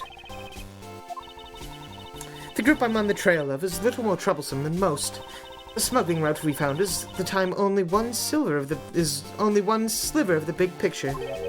Sounds like a dangerous assignment. You really don't have to worry. I can take care of myself. Yes, I suppose you can. Plus, there's another agent on this case with me. Oh, another agent. He's a star among Interpol agents and has the highest successful arrest rate. Who knows? You may even run into him one day. I was simply caught up in this case. I hardly see why we would cross paths. I suppose. But I doubt he would say the same. I'm not following you. You'll understand soon enough. The fight has only just begun, Miles Edgeworth. I'll be back in this country soon enough, and when I am, you can be sure I'll pay you back. In full. Is there an Ace Attorney game where he plays Francisca? I don't believe so.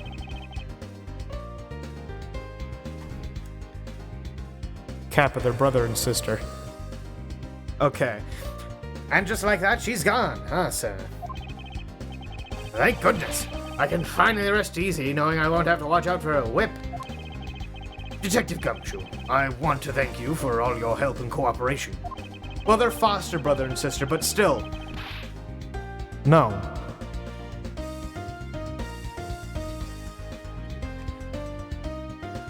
It was nothing, sir. I was just happy to be able to work with you again. Ho-ho! I think I'm gonna celebrate by adding a little extra salt to my instant noodles tonight. Where's Gray with a gun when you need him? All I have is I have a knife. Stop. Stop.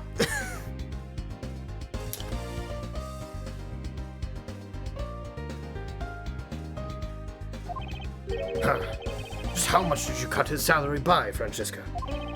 Detective, I was wondering if you might give me a ride down to the prosecutor's office. Sure thing, sir.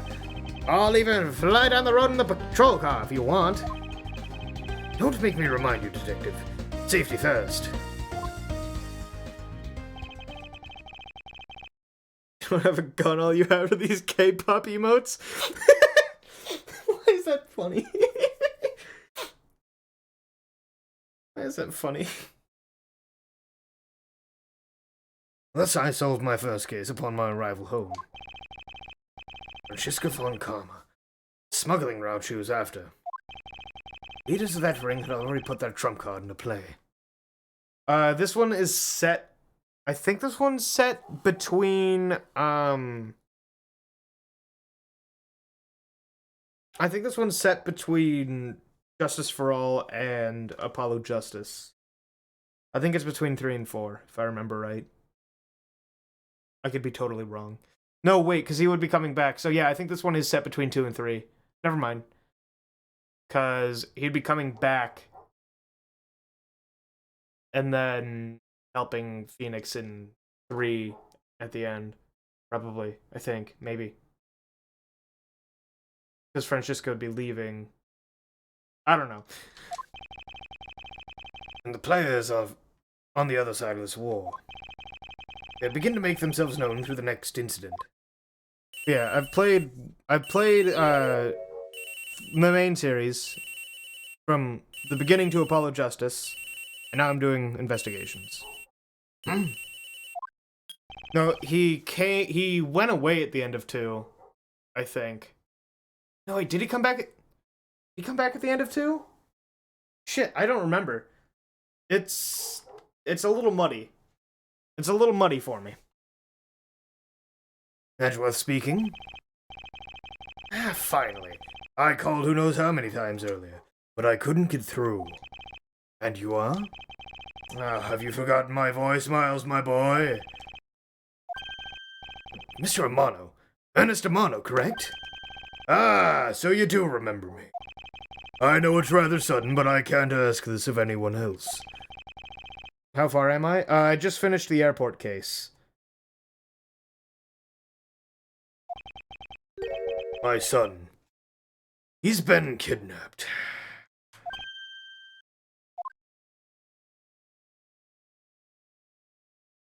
So, just finished case 2 in this game. If you're looking for, like, numbers.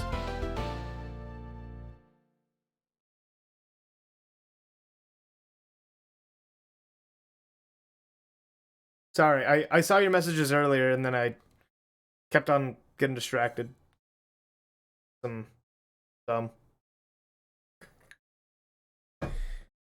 Yeah, I have time for a bit more. We're only hour 30, yeah.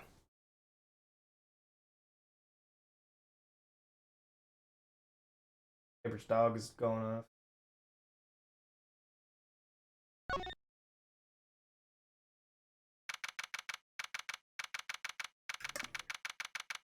March 13th, 10:11 a.m.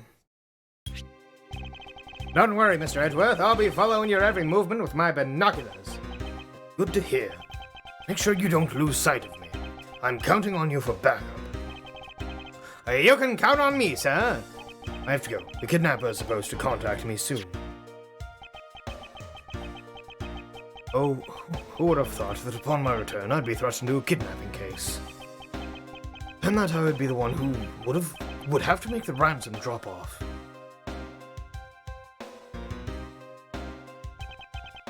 Let's see. I checked that the money is all there, safe inside the suitcase. Now, all I have to do is await further instructions from the kidnapper, which I'm expecting to be transferred to my cell phone. I wonder who else is around. This is the meeting place, after all.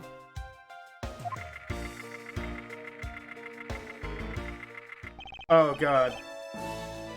Welcome to Gatewaterland! Oh, thank you. And a big hello to you! I'm the Proto Badger. Nice to meet you.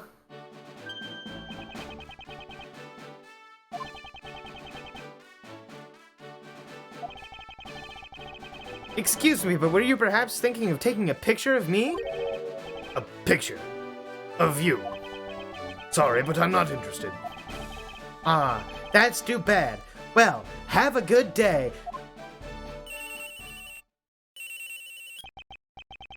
Hello. Who are you? You're not Ernest Amano. Sounds like the kidnapper's using some sort of voice alteration device. Oh, shit. I'm his representative, Miles Edgeworth. Are you a cop? No, I'm a prosecutor.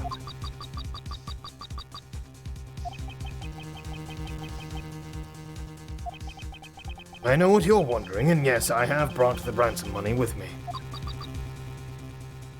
I see. In that case, bring the money with you to the stadium. So this person tends to see if I'm being followed, huh? Please, Detective Gumshoe, I really need you to come through for me in this one time.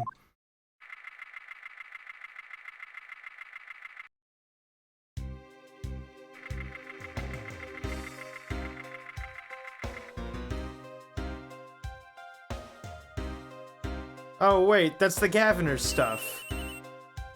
That's the... Edgeworth speaking. Next, come to the haunted house. And just how long do you intend to have me wander around for? That's for me to decide. You don't have much of a choice here, my friend. I suppose not.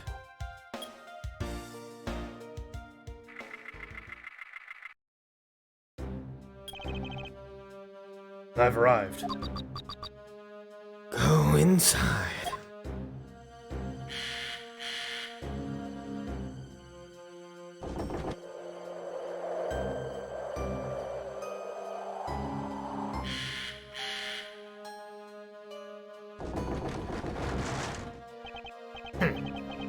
What a dismal place.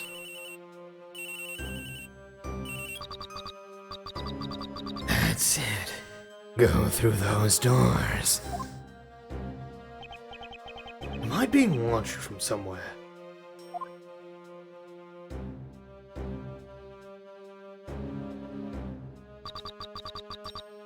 Leave the money and go. Now.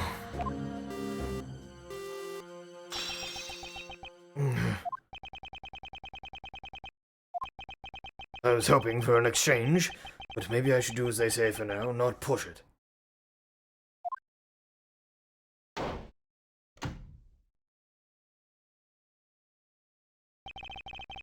I couldn't catch even a glimpse of the kidnapper. Perhaps I should keep an eye on this haunted house until police backup arrives. It's the badger. It's gonna move, isn't it? Yep, fucking called it. The sleep paralysis demon is here, baby! And it's got a sword, it's got a sword, it's got a sword. Uh-oh, uh-oh, uh-oh.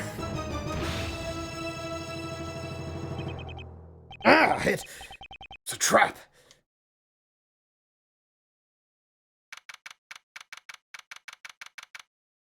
Well, I can't believe we died. I can't believe we're dead. That's it. That's the game. It's over. Yep. Go home. Yeah, never trust the badger. Although I do have to use the restroom real quick. So, you know. Just, keep the badger in your thoughts. It won't hurt you. Probably.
So I come back, and I read.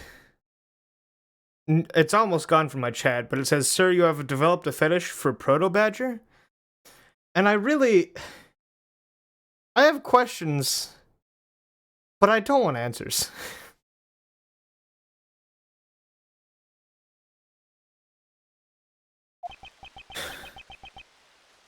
Guy betrayed. Oh, that can't be the deal. Who's that? What are they talking about?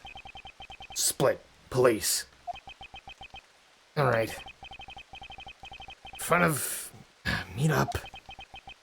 Can't move my body. I fear I may faint again.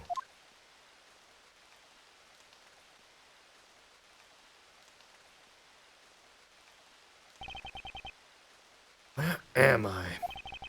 How long was I out? It wasn't raining like it is now. Where did I made the drop off?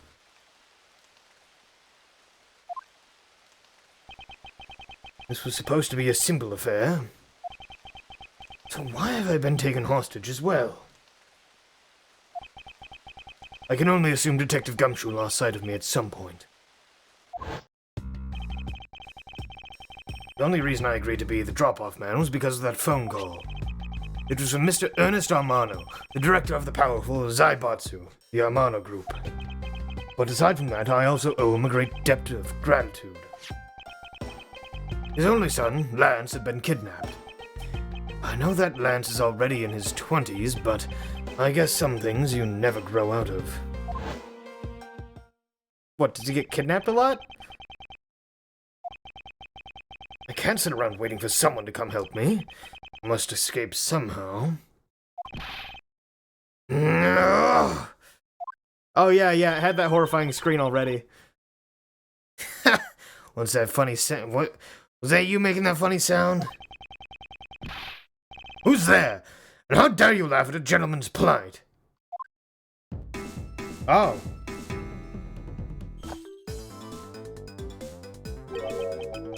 Who are you?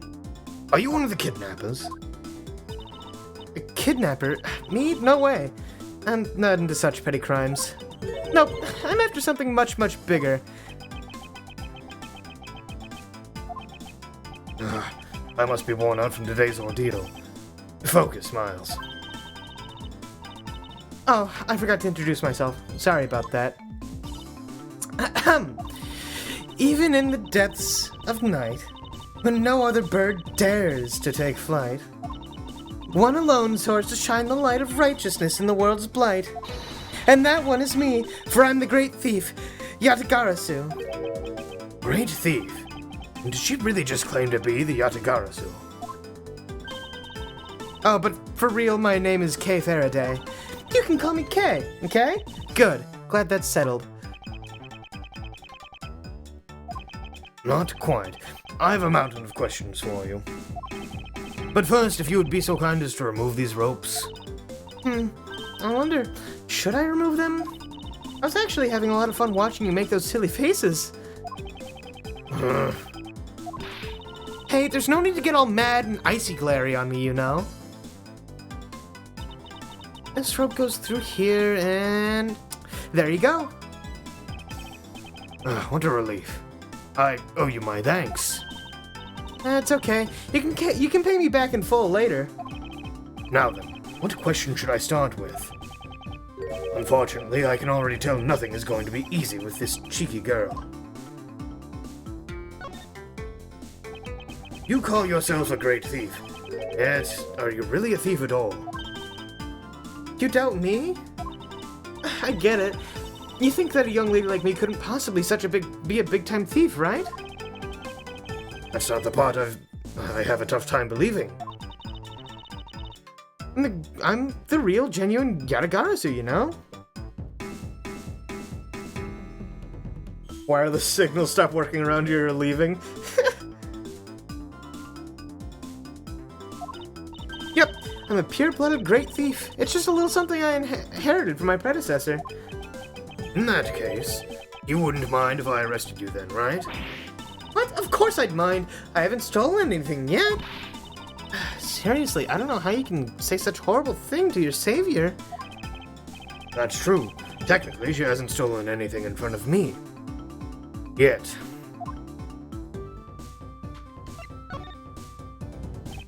When you say you're the Yatagarasu, do you mean you're the Yatagarasu? Yep. The most righteous of the righteous, the legendary great thief. But the title has only recently succeeded to me, so I haven't had a chance to steal anything yet as the second Yatagarasu. I was not aware that thieves could pass down their titles like that. But don't worry, I've got some big plans in the works. What am I, a great pure-blooded of? What is something I've 100% inherited from my predecessors?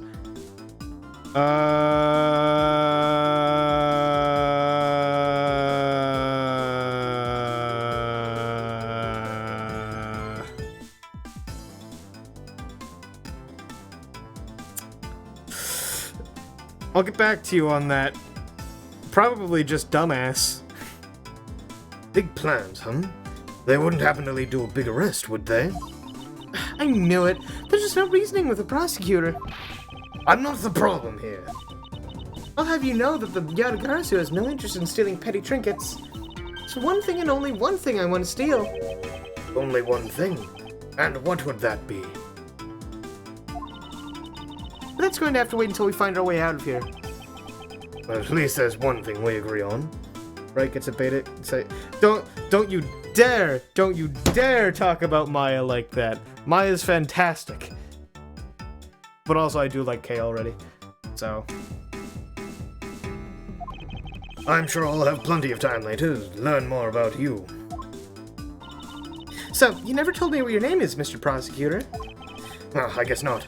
I'm Miles Edgeworth. Aha! Now I remember.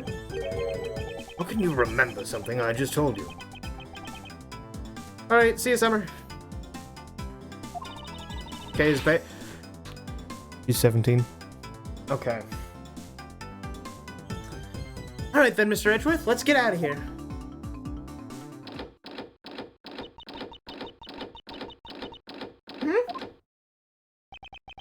It would seem that we are locked in from the other side. What? No way! I don't hear you. La la la! Okay, you do remember where you came in from, right? It looks like that might be our only way out of this room. Whoops, slight miscalculation. That's a good height to make an entrance from, but I can't jump that high to make an exit. I suppose we have no choice but to look around and see if we can't find another way out.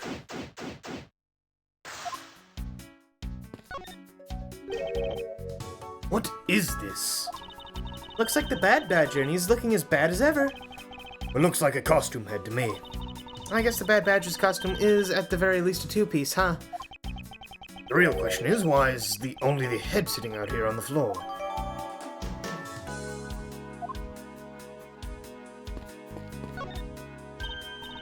Hey, there's something inside the bottom right box. Oh, I think it's a Pink Badger costume. Pink Badger. You don't keep up with what's going on in the world, do you?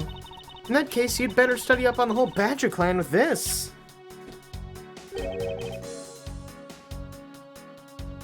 What is this thing? Think of it as a Bible of all the things you'll ever need to know about the clan. Whatever, I suppose I can keep it as a reference guide or something.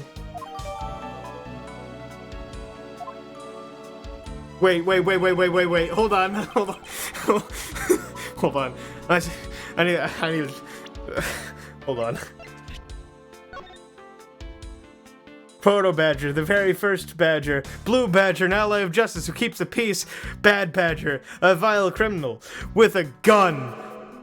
Pink Badger, know your unique pink bow.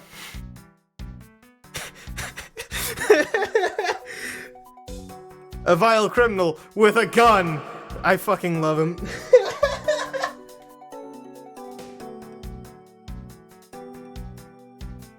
Oh my god.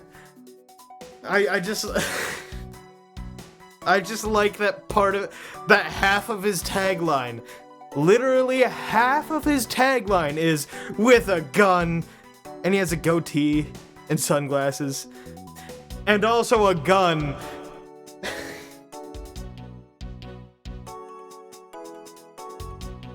Also, Proto Badger's horrifying. And Proto Badger also knocked us the fuck out. Which I'm not happy about.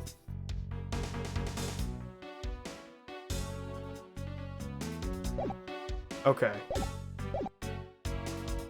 I suppose this means this is where they keep all the costumes. It certainly looks that way. Looks like the Badger family's home.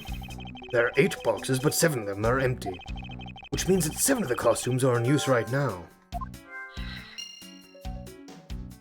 He's the first and last Badger.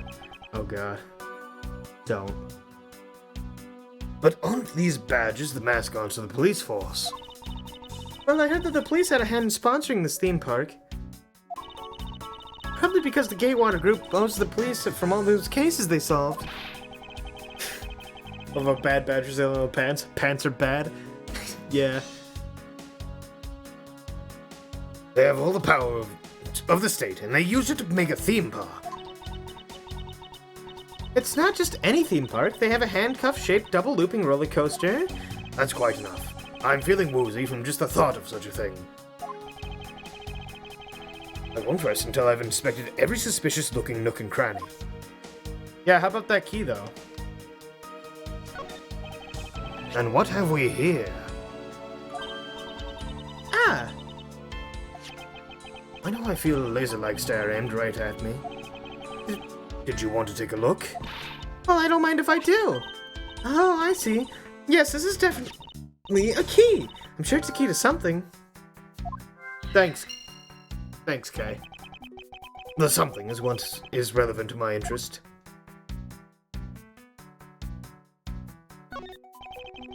I suppose this is the pink badger, but since it has the same design, doesn't it seem forced to call this one a female? You think so? I mean, just look at how long her eyelashes are. That is the only difference. And the fact she's pink. Yes, and her lips are red. See? Lipstick. what?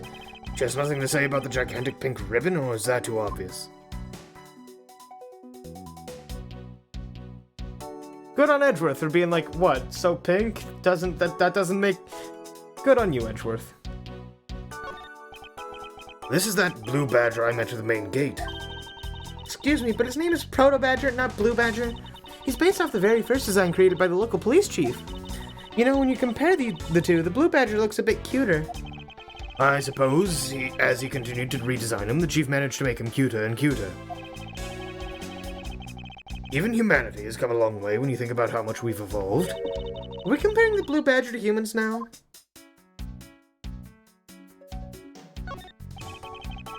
So this is the blue badger's rival, the bad badger, You feel some sort of reverence towards this badger, Kay? Ha! I can't believe you'd be so stereotypical when it comes to thieves. Surely you must also think there are much cooler and cuter ones out there, right? That's it! I've decided that thieves and thievery need an image makeover. Good luck with that one. Look, it's the Blue Badger. I suppose even this thing can be popular with women. I can't stand him. What in the... Why is she suddenly beating the blue badger's image up? He's got the word badge right in his name. How bad is that for a girl like me? And to think he's out there wandering around this park? I better be careful, he's gonna arrest me by the power of his name alone. I somehow doubt that the blue badger has the power to arrest anyone. Bad Badger's your favorite badger? Well, yeah, because he has a gun.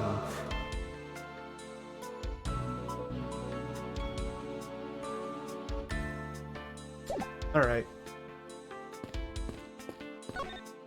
Oh, wait, we already looked at this.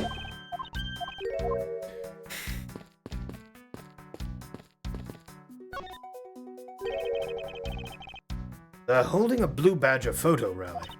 You didn't know? Plus, it's not just the Blue Badger, it's his whole family, too. You managed to snap a shot of every member of the family, you get a really posh prize. Well, there's a costume head sitting over there. Why not start with a picture of that? You can't do that. That's cheating. There's only one of each badger in the park, so you have to work for it. Speak of badgers, there was one sitting against the wall in the haunted house. Seriously? Somehow I don't think that one counts, Mr. Edgeworth. You have to take pictures of the costume ones walking around the park. So those are the rules of this game. How quaint.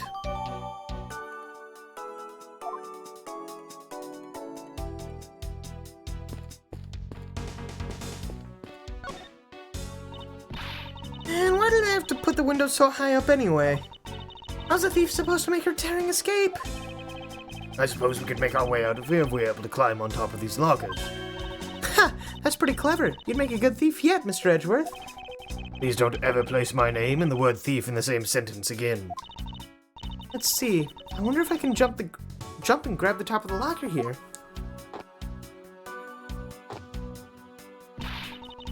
Man, why do they have to make such ginormous lockers anyway? Even if we wanted to use these lockers, we'd need some sort of foothold.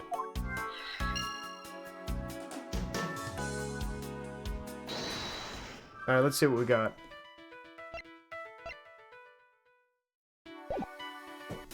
And well, those are cardboard boxes. They wouldn't support us. Isn't this my phone? Looks like it made it through the ordeal intact. I think there's a way for us to contact someone on the outside. Ah, but we do have a way, right here.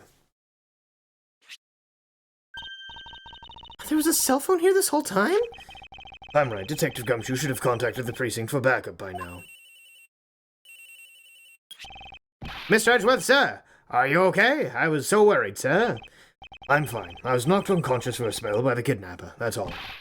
I'm sorry, sir. I'm such a failure. Only I hadn't lost sight of you. Detective, we don't have time for this. If the police set up a perimeter right now... You don't have to worry about that, sir. I already got the boys working on it. But in doing that, I sorta... Ah! What's wrong, Detective? Sorry to butt in, but I'm afraid you're going to have to make do with me. Who's this? Shilong Lang of Interpol. A pleasure to speak with you, Mr. Edgeworth. Never mind, I thought this was gonna be the kidnapper. I've heard a great deal about you. So why exactly is an Interpol agent like yourself involved in a domestic kidnapping case? Don't sweat the details. A crime's a crime, whether it's on a local or global scale. Besides, you're the one who's in the world of trouble. And why would you say something like that? Long Z says, the path that runs together stays together. You catch my drift? You caused quite a ruckus by running blindly into a situation and then getting caught.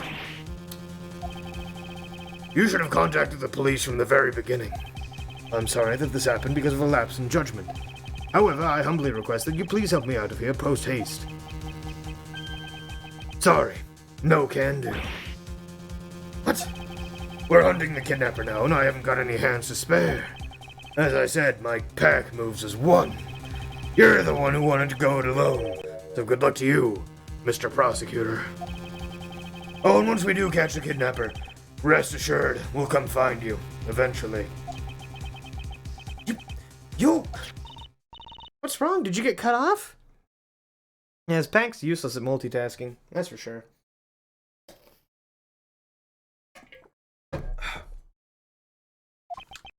No, my phone ran out of power. No way! Doesn't matter anyway. We should try to get out of here through our own means. Yeah, I have a name to live up to after all. Put our heads together, we're sure to find a way out. Well, fucking... and you ass.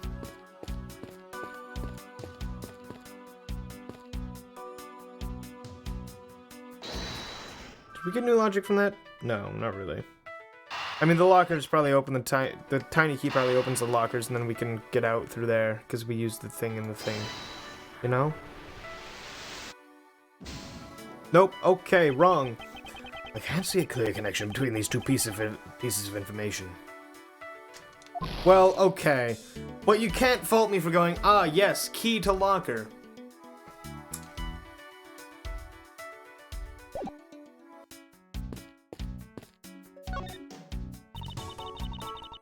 Maybe we can use this paint to help us escape. And what exactly do you have in mind? Well, we could paint help in really giant letters. And who, pray tell, would see these giant letters? We're inside a building. Okay, then how about we light the paint on fire and send out colored smoke signals? Anyone who saw would think some crazy arsonist was about and call the cops. Actually, that may not be all that great for me, seeing as I'm a thief and all. Let's try to find something other than this paint to use, shall we?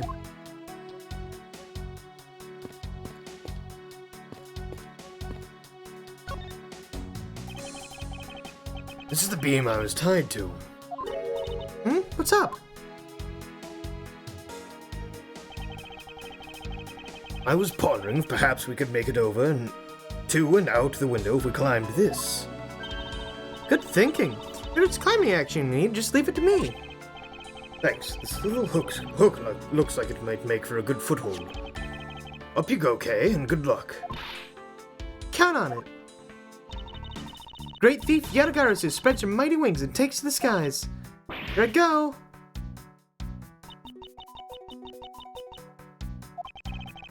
As I thought, this beam was definitely not made for climbing.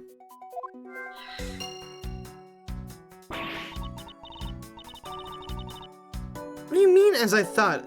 I'm not your guinea pig, you know. Well, I mean, the boxes are cardboard. They're not going to support a fully grown adult man. I don't think. I can't stand on cardboard.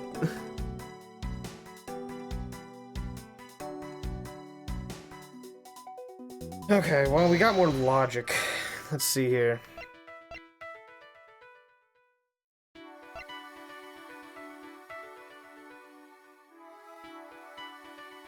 They're filled, yeah, I guess.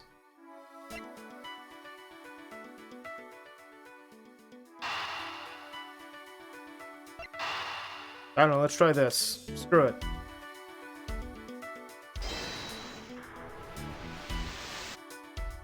Nope, okay. Yeah, no, pieces don't fit.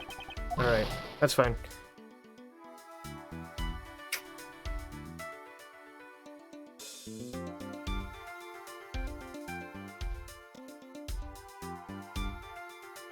Probably fail the case. Whoops.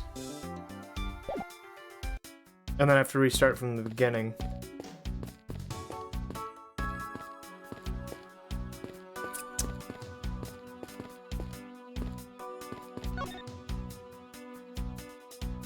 Oh, let's talk. Do you know where the person who kidnapped me went? Well, after I locked you up in here, it sounded like they went into the next room and started talking to someone. I feel like I heard something as well, but it's all a haze in my mind. However, I do recall that the kidnapper was talking with someone. It was just a guess before, but I guess I really am dealing with two kidnappers here. After that, they left. It almost seemed as if they were done with you.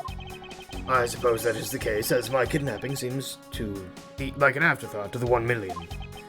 Well, if they went into the next room, let's see what we can find out through the slot.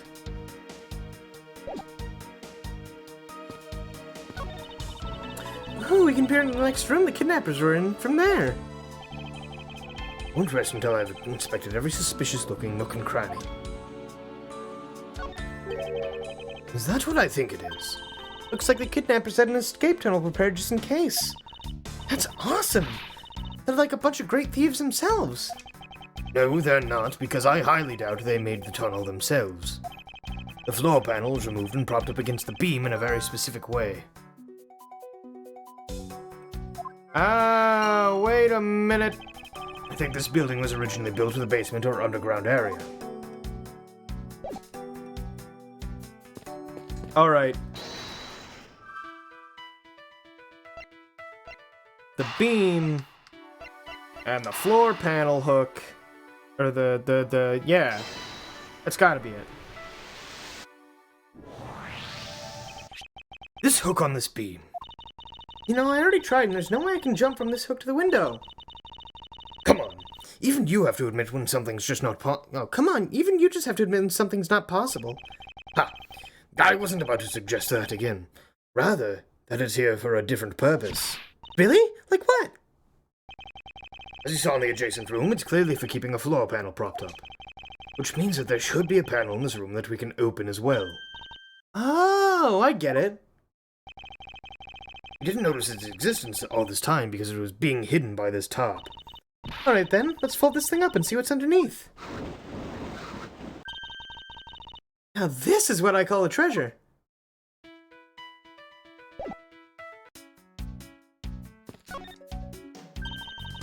Wow, this must be another entrance to the secret hidden basement.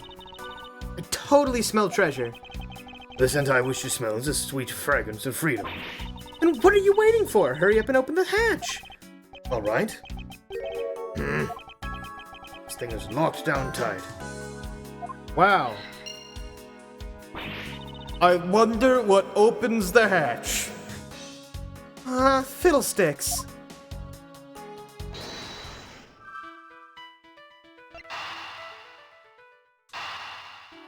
Wow. What could the key be used for? I wonder what. I believe you're up, Kay. Huh? Why me? Because we need to use the tiny key you've taken quite a liking to. Oh, gotcha. Just leave it to me. I love the tense feelings of these moments you're about to uncover something big. I believe the feeling of freedom would be much more satisfying right about now. All right, I got the secret door to open. And now?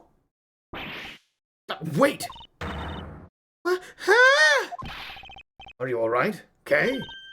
I'm fine, the ladder just slipped is all. Thank goodness she's alright. I about had a coronary. There's a lot of really large machinery down here. What about an exit? It's really dark and cramped down there, so I really doubt there's an exit. I can't believe that happened. You have only yourself to blame for leaping before you looked, you know. No, wait, I mean, how was I supposed to know that the ladder is removable? Wow. I wonder.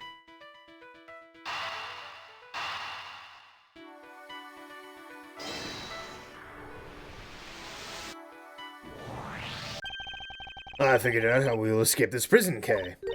Oh, so how are we gonna bust out? It seems that your reckless actions will have use after all. Are you actually praising me? More of a thank you for giving me the idea regarding this ladder. The underground ladder? What about it? This ladder isn't just for those who wish to go down. Oh, I see. If we use this... Yes, I believe it's long enough to reach the top of those lockers. Well, then what are we waiting for?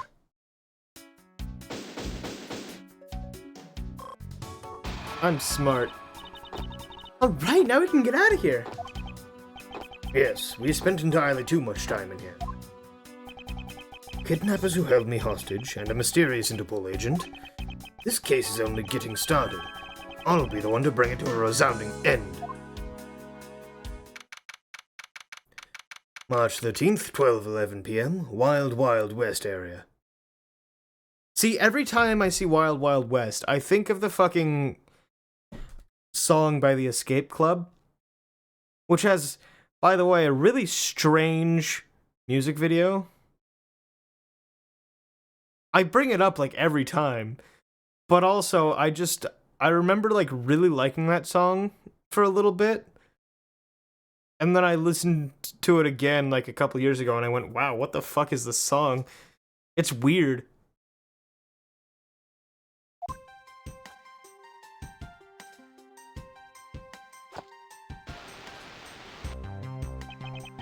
It looks like it stopped raining for now. Yeah, and thank goodness. I have no idea how hard it was raining earlier. Mr. Edgeworth. Oh, okay. I'm so glad to see you managed to escape, sir. I was so stressed that I thought my heart was gonna give out. Detective Gumshoe, may I ask what in the world that is? Well, that's, Count off! 1, 2, 3, 4, 5, 6, 7, 8. 98, 99. Tifu, all 99 members are here and accounted for, sir. Yo, look at this fucker. What the heck do you think you're doing counting my cubs off like that?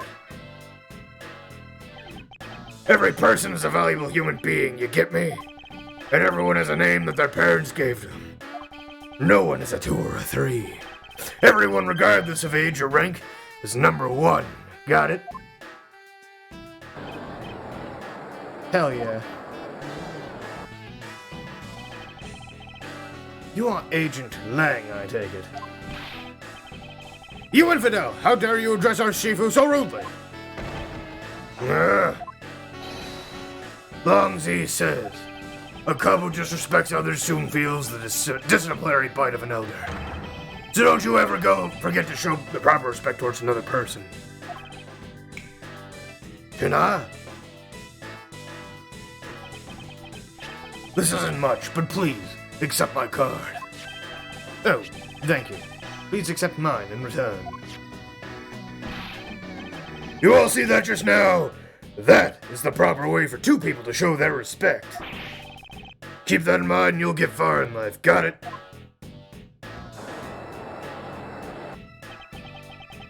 That's right. Francesca did warn me. Something about an elite Interpol agent from the Republic of Zhangfa. Apparently, this man has the highest successful arrest rate in the organization. Agent Lang, why exactly is an Interpol agent involved with this clearly domestic case? That's none of your business, Mr. Prosecutor. How is it not? I've heard a rumor or 2 about you. You solved a murder that occurred during your flight home recently, right? Ha! But it sure took a while just to arrest one little flight attendant.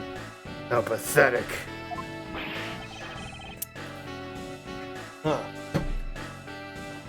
How dare you say that about Mr. Edgeworth? Are you saying you could have solved it faster, pal? The comedic relief jumps to the aid of his master. How cliché. Look, what I'm getting at is that if I'd been there, no one would have died. I would have solved the entire case, and Agent Hicks would still be with us here today. Agent Lang knew yesterday's victim, Agent Abke Hicks. Hicks was like a brother to me, so now I'm out to take my revenge. Agent Hicks was investigating a smuggling ring with Francesca and a 3rd person. This must be the man she was talking about. Yeah, his eyebrows just attached to his hairline. It's all just one unit, you know? You can pop it on and off. It's like a helmet. In that case, you should understand how I feel, as the kidnapped is someone I know. So I ask that you please allow me to participate. This isn't your neatly trimmed courtroom of Eden, you know. You're out in the wilderness now, Mr. Prosecutor, and way out of your league. No hard feelings, but why don't you go back to your courtroom now, pretty boy? You dare to mock the court? I do, and I don't need the help of a filthy prosecutor. Sorry, but the truth doesn't need the likes of you to distort it today. Are the Interpol bad guys in this universe? Nah, they tend to be pretty even. They're just whatever. Depends on the Interpol agent. Who uses the adjective filthy to describe a prosecutor? And why? Why do I feel such an intense loathing emanating from him?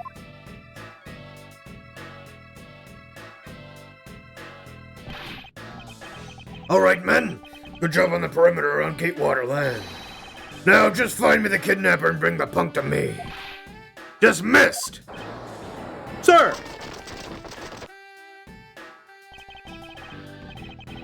Now then, Mr. Prosecutor, you can just sit tight here and don't cause any trouble. Understand? Wait. Mr. Edgeworth? It's been a while since I last someone so disagreeable. I have all the places did he show up here, and completely out of the blue at that. I suppose I'll have to ask Detective Gumshoe to fill me in on that.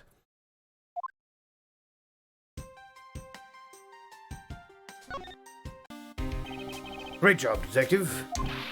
Sir, for losing sight of me and the kidnapper and allowing my investigation to be hijacked. Sir, I look forward to your next month's salary assessment. But the case isn't lost yet, sir. I'm gonna show you just how much of a man Dick Gumshoe can be.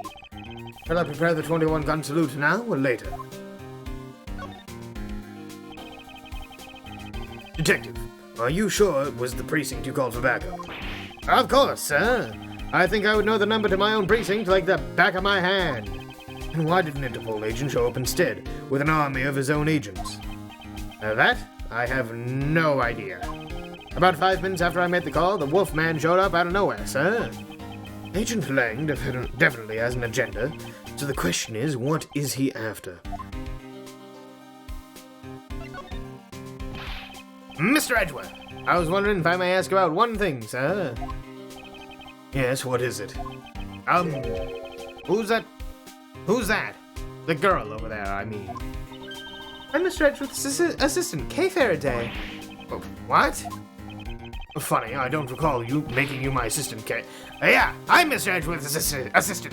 Me! It's been like that since forever. Sorry, but I just stole your supporting role. How can you say something so serious with a giant grin on your face, pal? Mr. Edgeworth, we've got a thief on our hands, sir. She stole my role, sir.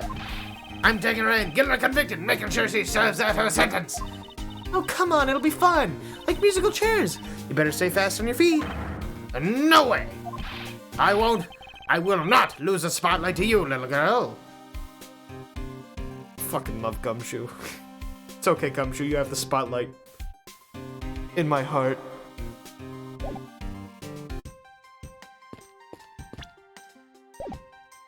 Oh look, it's the Blue Badger, my favorite. Oh god, it's got the music. Ah, Jesus. That wriggling. I can't bring myself to call it dancing. Okay, cool, that's all I have to interact with him. Excuse me, but if you could just let me through here. Sorry, I can't let anyone through. Agent Lang's orders. I suppose I'll have to deal with this impasse for now.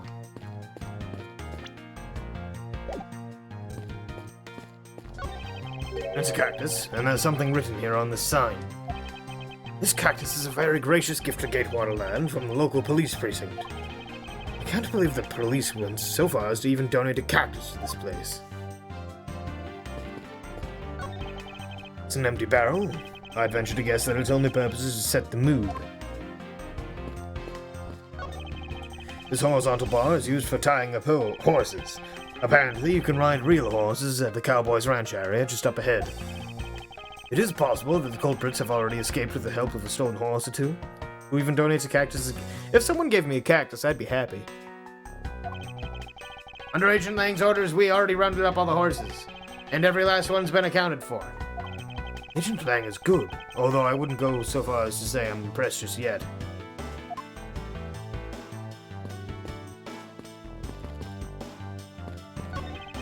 Excuse me, but if you could just let me through it. Alright, nope. Fine. In here? Nope.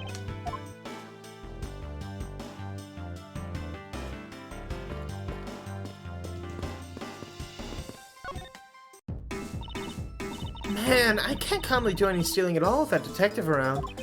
I suppose it's not easy when there's this many members of law enforcement in the vicinity. It's alright, it's not like I'm in a hurry to steal just any old thing. Which is it? You plan to steal something or not? Quite the mystery, this one. Maybe I should talk with her a bit more. So what are you going to do about your investigation into the kidnapping? Wait, Beats, did you clip the mansion? Hold on.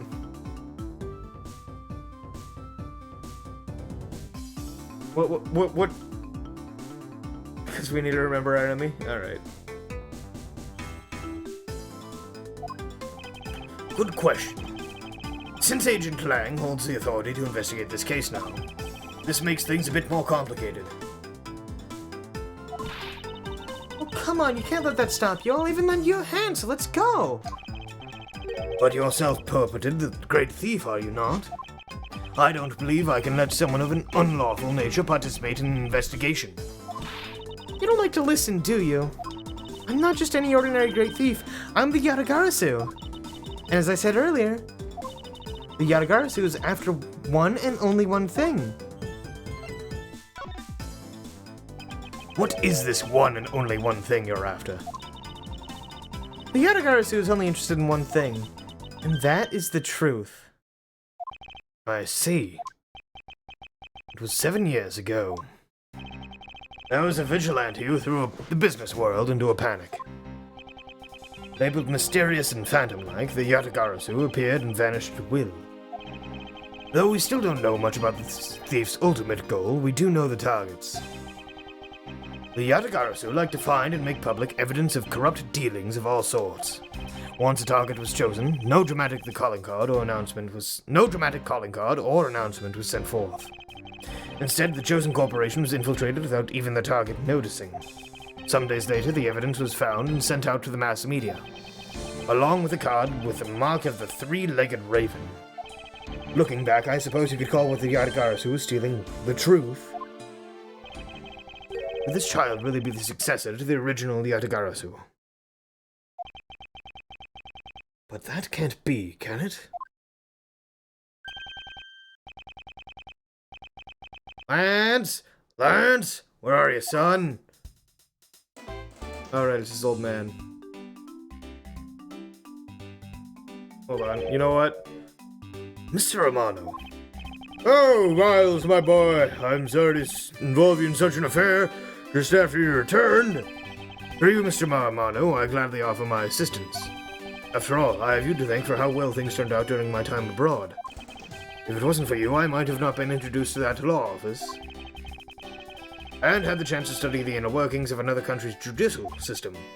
Oh, no. Think nothing of it. As you know, Manfred and I go way back.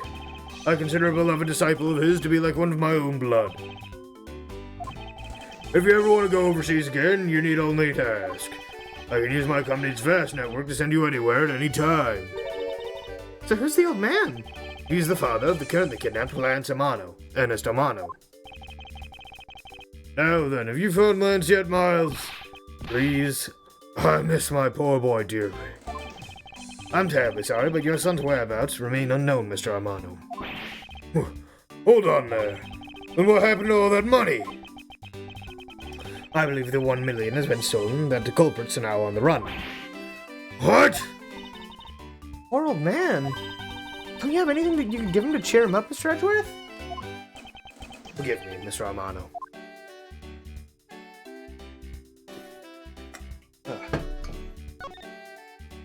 I hope I get to a save point soon. I was wondering if you could please tell me the details of the kidnapping one more time. Oh, it was yesterday. A call came to the house. From the receiver came the sound of my son. Help me, Daddy. I know this is tough, but please stay with me here, Mr. Amano. You don't understand. He hasn't called me Daddy in ages. It was incredibly moving. I wish I'd recorded him saying that. He definitely should have recorded that conversation. But not for the foolish sentimentalities of an old man. Yeah, I can save it any time, but like, I don't want to just stop right here, you know?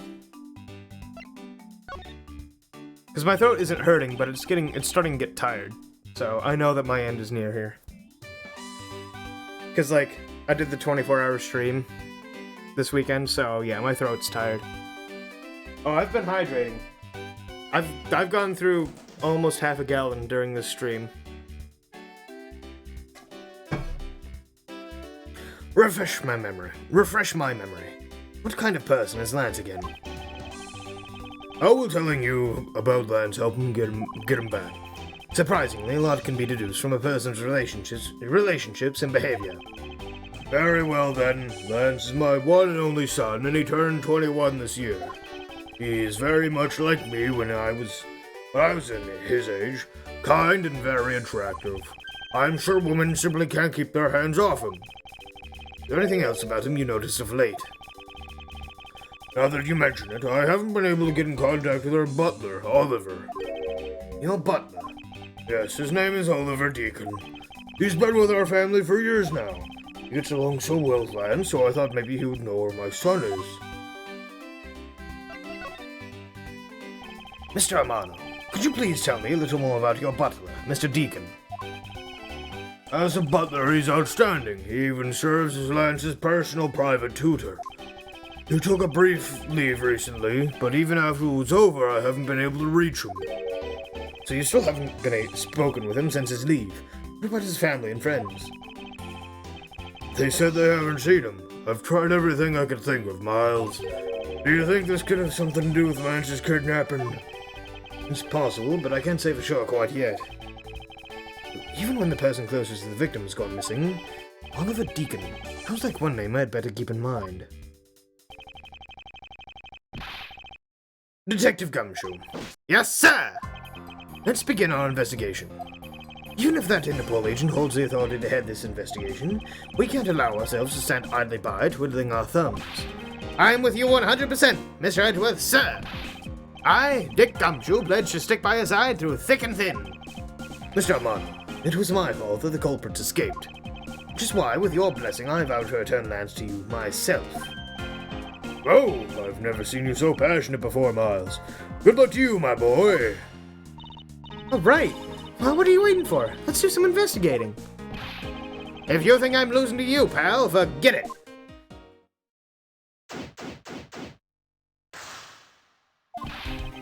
So what should we examine first? Thanks to Agent Lang, we can't leave this area. The culprits were here until only very recently, which means we may be able to find some clues that will tell us how they escaped. Okay, let's get looking. Hey, you there?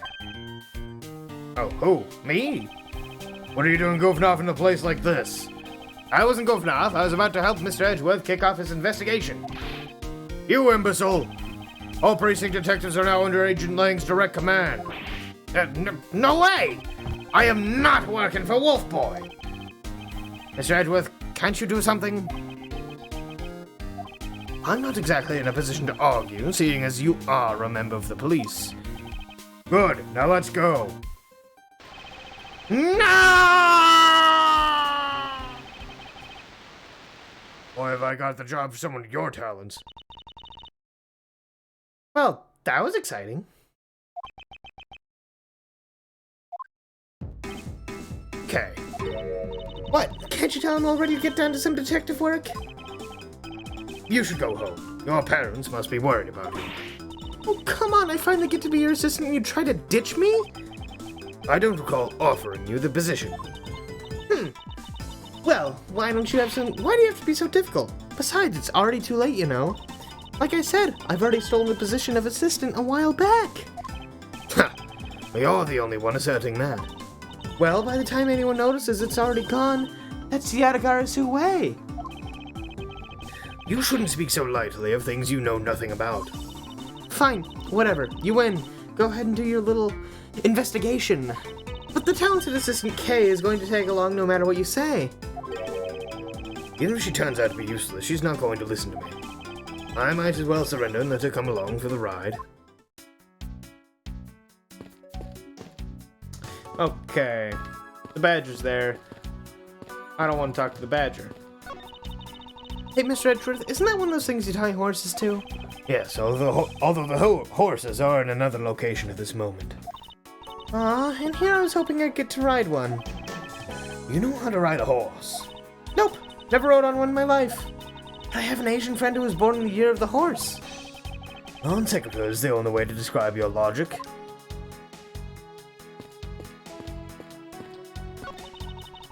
If these were real, I'd wonder what you'd put in them. Water would be the obvious answer. But if you stored water in a barrel under the blazing hot sun, wouldn't it go bad? People of the period probably didn't care how it tasted. Sorry, but I can't let you get away from making fun of our forefathers. I mean, maybe they really like the strange taste. Look who's making fun of them now. Look, there's a blurb about the cactus here. This cactus is a very gracious gift to Gatewater land from the local police precinct. I can't believe the police went so far as to donate a cactus to this place. So the police department's running cactus farm on the side? You were gifted a subscription, you saw Ace Attorney, now you're invested? I do this every Monday. Starting at 4:30 PST. So you know. Just kidding. They wouldn't do something so silly. Actually, I have the vague impression I've seen a cactus farm at the precinct before. Oh no. Oh no. Oh god. Oh no. It's here. Oh no. He's watching.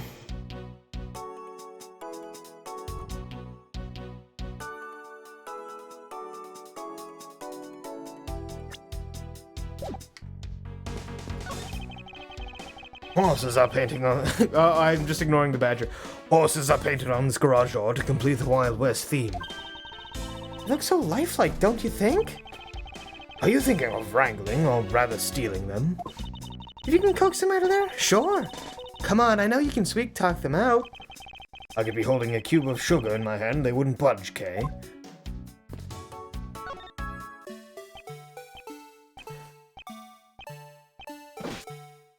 Look at him. He knows all of your sins. Yes. He knows everything you've done. Look at him. Look at him. Isn't he great?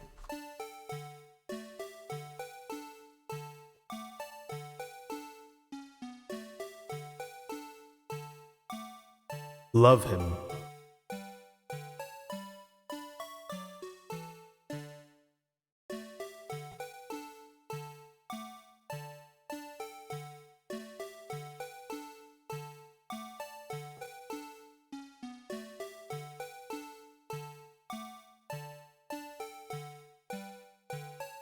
Love him.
Alright. Hey, it's the Blue Badger.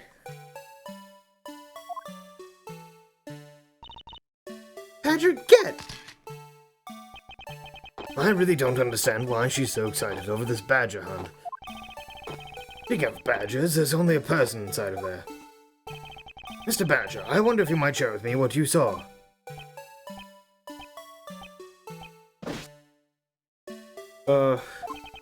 He's doing that contorted, wriggling dance again.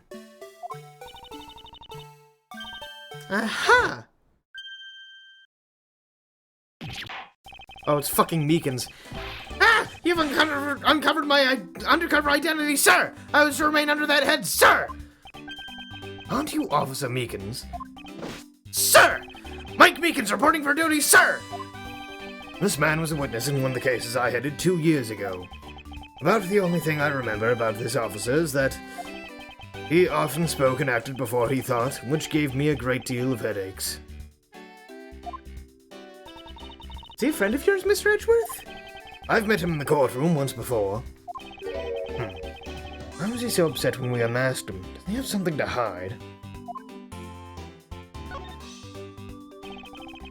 Officer Meekins, why are you standing here wasting your time?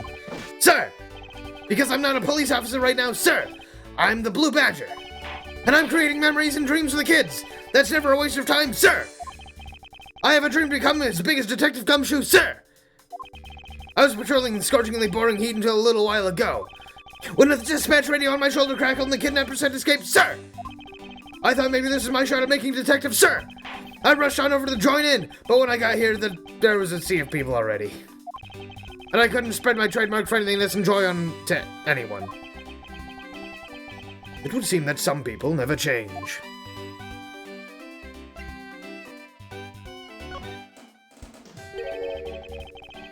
So, why exactly are you in that ridiculous outfit? Sir! That is because, sir, I am here to keep the visitors in good spirits, sir! But it does also hide the fact that I am an officer on the trail of the kidnapper, sir! I see. Agent Lang is very wise to employ this sort of diversionary tactics. To be handed the role of the Blue Badger out of all the different disguises, sir! It's such an honor!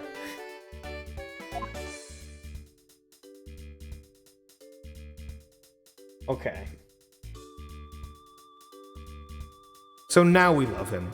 Because it's Meekins. I like Meekins.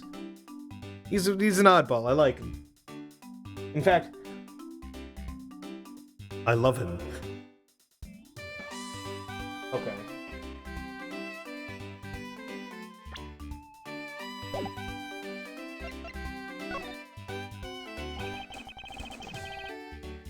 How long have you been standing here, officer? Sir! For about 1 little hour, sir! That's around the time I woke up from being knocked unconscious. And I've been here ever since, sir! That's true, then it's possible Officer Meekins saw the kidnappers escaping. But however, sir, I must tell you I didn't see a thing, sir! I haven't asked you anything yet, officer. No, but I know you will, sir. He's hiding something from me. Officer Meekins, I insist you tell me more about your recent movements. Sir! I've been playing the Blue Badger this whole time, sir! And getting into it, too! I patrolled the park all while wearing this costume. And about 1 hour ago, I came here, sir! I haven't seen any suspicious-looking people this whole time, sir! But I did see a badger, sir! A lone Blue Badger! What you said just now is contradictory to the facts. Oh, so, Mr. Edgeworth? This is what Officer Meekins' testimony contradicts. There should only be one in the park, right? Only one of each badger in the park. Take that! Officer Meekins, let's back things up, and I'd like to ask you about your last statement. Sir, of course, sir! If that's what you wish, Mr. Prosecutor. This little patrolman will wait as long as I'm commanded to wait. You said that you saw a Blue Badger, correct? And yet, if you take a look at this, and what you saw was not supposed to happen.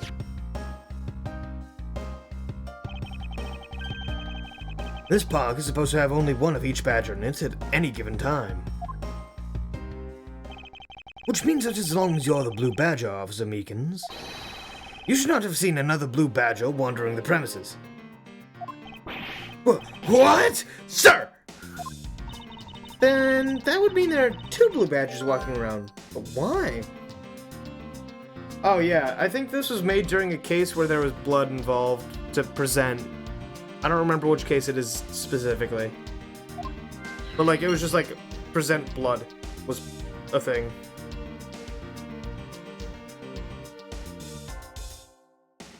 Alright.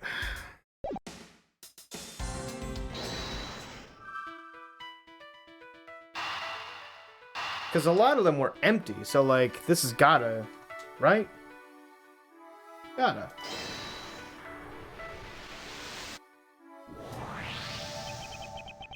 A second Blue Badger that shouldn't exist. Clearly, the true identity of the person underneath is... Oh, I know, it's from the kidnappers, right? The person wore a costume to get away. Precisely. After all, the costumes that went missing from the storage area are... A Blue Badger, a Proto Badger, and a Bad Badger. Yes, those 3. So, there are 3 phony badgers running around the park somewhere, huh? Okay.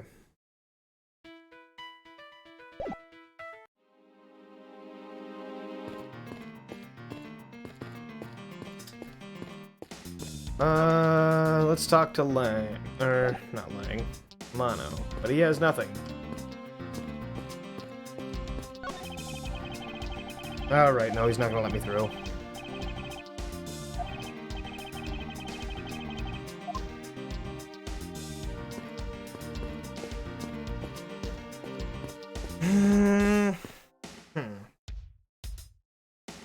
Talk to Kay? Yes? Kay, what do you think about the kidnapping? Well, I don't know anything about the victim, so actually I was hoping you could tell me. Ah, that's right. I never did explain the situation to you. I got involved because of a phone call I received. It was from none other than the director of Amano Group, Mr. Ernest Armano. I keep on saying Armano because I played Yakuza, and there's a character called Armano. And it's just sort of ingrained, even though it's totally Amano. His only son, Lance, had been kidnapped, and he wanted me to be the drop-off man. Little did I suspect that I'd be abducted myself. And that's when I found you tied to a pole screaming, "Nyah!" Could you please drop that already?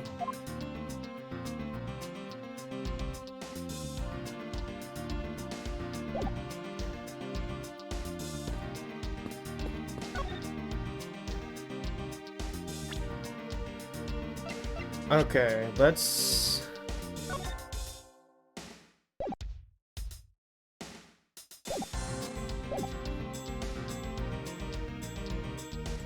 Let's present the stolen costumes?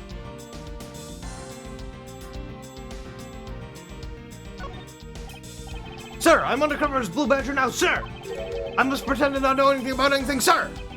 I mustn't respond to that. I would be like shooting fish in a barrel. Fine, I'll present the badge.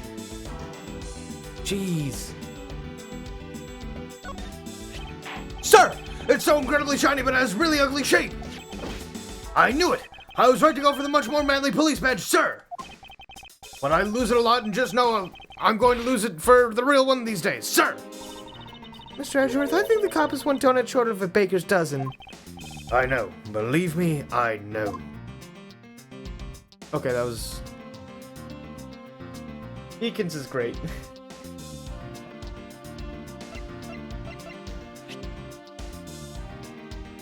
So, yeah, he's just a dozen. Sir, I'm on... Alright, yeah. Alright. I don't think Meekins is gonna be much use. Meekins tries his best, but boy is his best a low bar.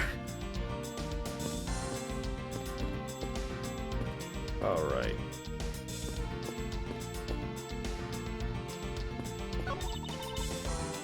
We already looked at this. Huh.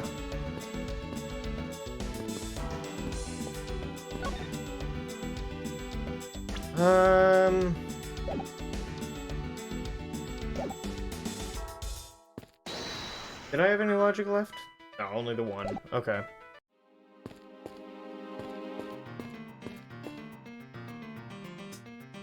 Is a bit childish for her age. She's 17! She's still very much a kid! Hell, I'm 21.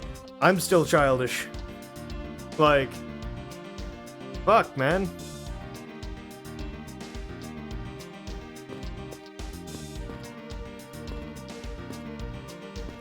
Wait, examine? The set of tire tracks originating from the garage. Uh-huh, so that means a car left the garage at some time, right? Correct. But for the car to leave these tracks, it would mean that it left during the passing rain. It's the only explanation as to why these tracks are made of mud. Yeah, she just seems a bit, like, excited and preppy. Nothing, like... childish. Retreads. I can think we can also safely assume it's a special type of car. Alright, interesting. That didn't really help me with anything. It's a Zamboni. Something. Blah, blah, blah. Okay.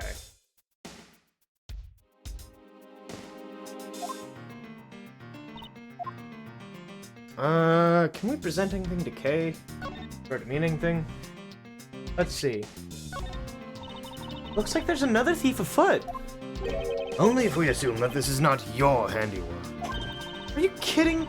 You know the Blue Badger's enemy #1 to me. Can you imagine me even being on good terms with that thing? Actually, it's surprisingly easy. Oop.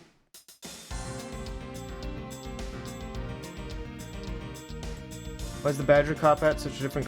Why is the Badger cop hat such color from other cops? I don't know, man. Interesting thought, besides her hair, it'd be relatively easy cosplay. I mean, yeah, I'd say her hair, the key, and the pin would be probably the hardest bits to get down.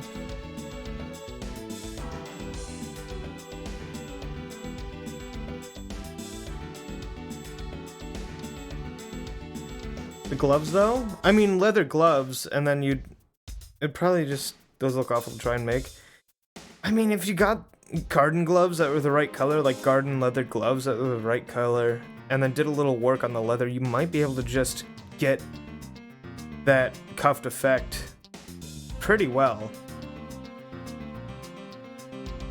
Like the shirt, you just have to find correctly patterned fabric, which I'm sure it's out there. But it's definitely the hair. You'd totally want to get a wig for that, because you'd have to do some shit to that. Because it looks like her ponytail comes from almost not even the top of her head, but sort of the... It looks like it comes from lower than the top of her head, right? But it could just be because her hair's fluffy. I'd say the scarf would be an interesting piece because under her arm it is feathered. And then the pin, but that could be, you know, you could make that out of enamel and then use a metallic paint.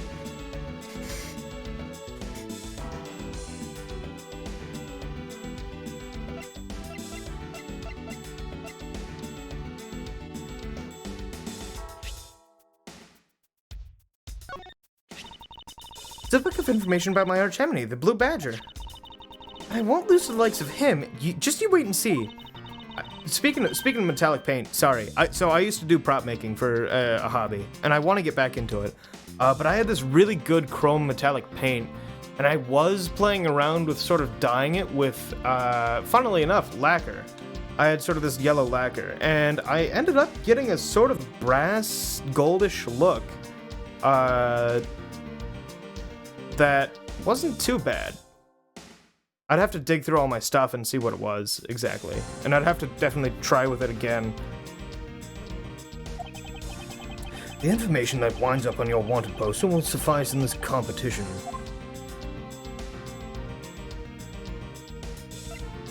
Alright. Talk about the Bad Badger's head. What do you think about this? If you're going to steal anything, at least keep your hands off my lines.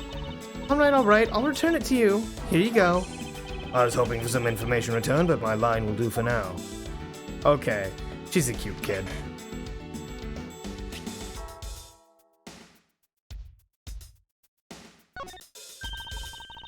I really love theme parks. Too bad we're not here to have a fun time. What kind of props did I make? I don't really have many pictures, but I had like a mask that I made. It was supposed to be sort of Mad Max-ish, along with a suit of armor that I made out of EVA foam. That was more Mad Max-ish again. And I don't have any good pictures of it, unfortunately, and it's at my parents' house. But it was a good, like, fuck around with. Other than that, like, at one point I took apart a Nerf gun and painted it to get practice with my airbrush and then some metallic paints. And I have that lying around somewhere. It's somewhere in this house.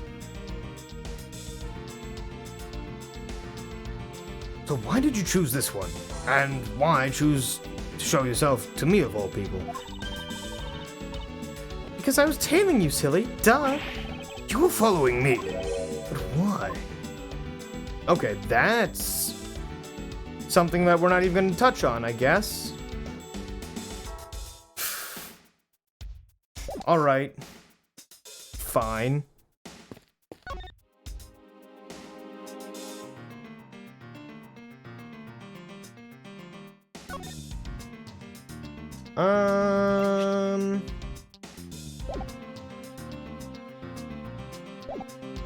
Meekins doesn't really know anything. Well, where the hell do I go?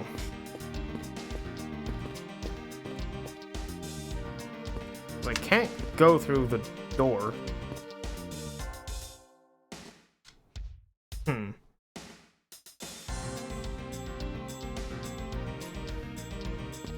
Huh.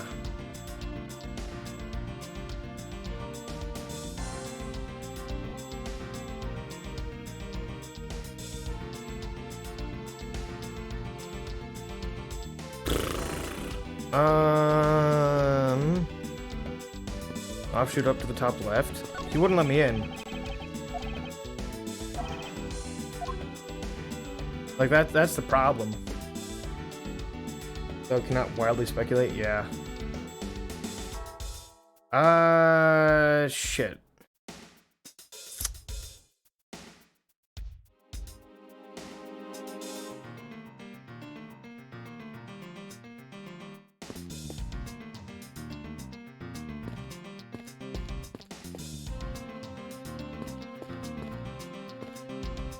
Can we... I don't know. I see examine... Wait, examine pops up here. Oh! Okay, neat. Hey, there's a bunch of footprints in the mud over here. I remember hearing rainfall from out here while I was being held in there. Yeah, it was just a passing rain, and that's why the ground is already pretty much dried up. Well, I should be thankful. It left us with some nice footprint samples. You know what? I bet if we followed them, we could get out, find out where the kidnappers went. Plus, we'd be able to spot them because of their muddy shoes. I don't think it will be that easy. Why not? Look carefully. There are quite a few different sets here. And we don't know which ones belong to the kidnappers. Oh, that's true. We don't know what kind of shoes they were wearing. It would be the costume shoes, though. Right? Because the costumes have shoes. They don't just, you know, run around fucking Nikes.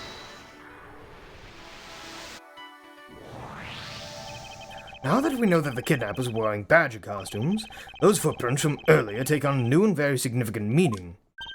Oh, you mean now that we know which tracks belong to the kidnappers, right? Yes, more than shoe prints, we need to follow the paw prints of the badgers. Okay, Mr. Edgeworth, it's time to use those footprints and go badger hunting.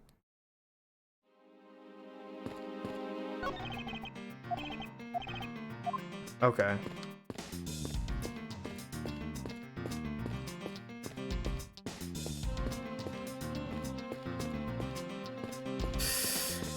Can I examine again?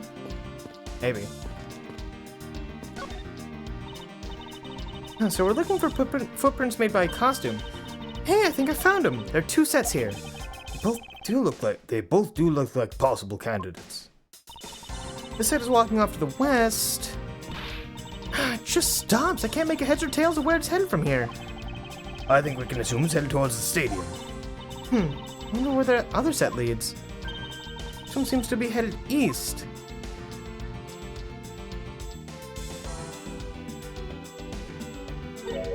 Huh? Quick, Mr. Edgeworth, I got him! I got one of the culprits! Oh, I like how she starts shadowboxing. No, I'm not a kidnapper, sir! Down, Kay. Clearly those footprints belong to Officer Meekins. But our criminals were each wearing a costume. Aha, maybe they came over from this garage or something? That's what I would suppose. Officer Meekins, if you could step aside for a moment. Welcome back, fangirl. We need to examine the garage. Sir! Roger Wilco, sir!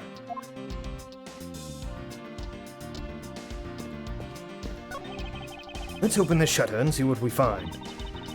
Maybe we'll find the kidnappers hiding inside. Ah! Oh, shit! What in the... Seem to have stumbled across a dead body. She must be in severe shock to have been the first to find it. Now then, who is this man? Well, I guess it wouldn't be an Ace Attorney case without a fucking murder, would it? It's Oliver! So, Mano, you saying that this man is... Yes, he's my butler. How could something like this have happened? Indeed, and why was Mr. Deacon here to begin with? I better investigate this crime scene quickly before Agent Lang or his men return. Kidnapper's footprints lead right to the garage. and right to a dead body. It's possible one of the kidnappers is now a murder victim.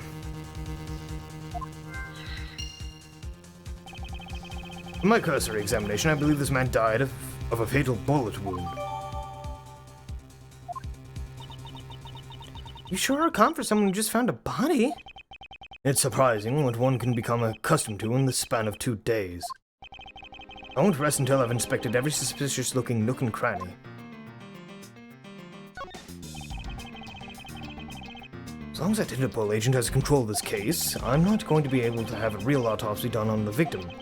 I'm no doctor, but let's see what I can piece together myself. There are 2 gunshot wounds, one in his abdomen, one in his shoulder. That means he was shot twice? No, I don't think so. I think the abdominal one is an entry wound, the one near the shoulder is the exit wound.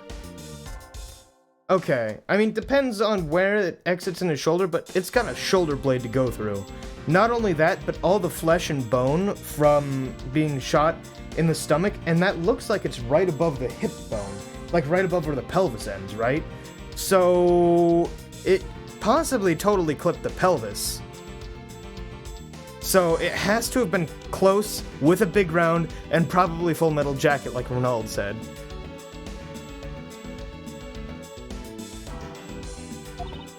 Nice! I knew you could figure it out. It comes with experience, and I've seen my fair share of crime scenes. Speaking of experience, this crime scene seems a bit too clean for a murder where the bullet went clean through. I should make note of this oddity. Yeah, there should be splatter. There should be a lot of viscera.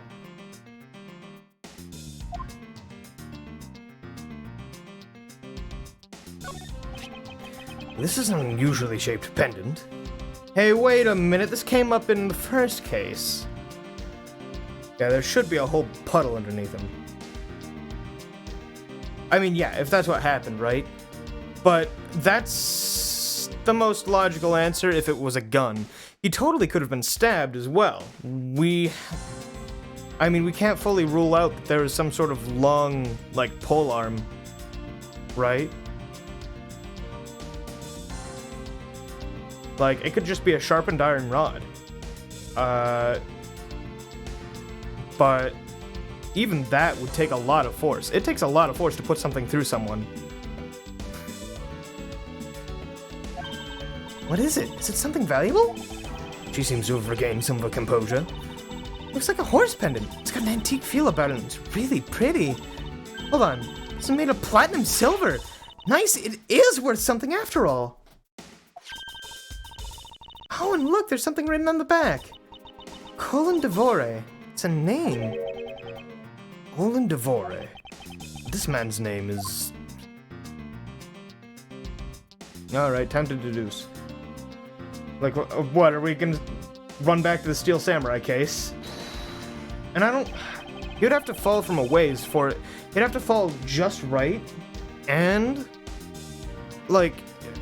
For a shoulder exit wound, right? Like, it's competing with a shoulder blade. It either went right under, between, or broke through the shoulder blade. Like, whatever happened here, it was fucking grisly. So, either a high caliber weapon, or I'm thinking a really slim polearm. Those are what I can think of now. Or Ace Attorneys it and says, oh, but it missed all the bone and important bits, and he bled out. And it was a .22 caliber.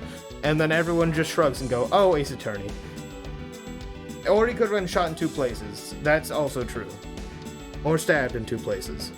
But we're going with our current thinking of, oh, it went through him. There's an entry and exit wound. And he was shot, is our current thought. We have to think along the game, otherwise we'll get lost.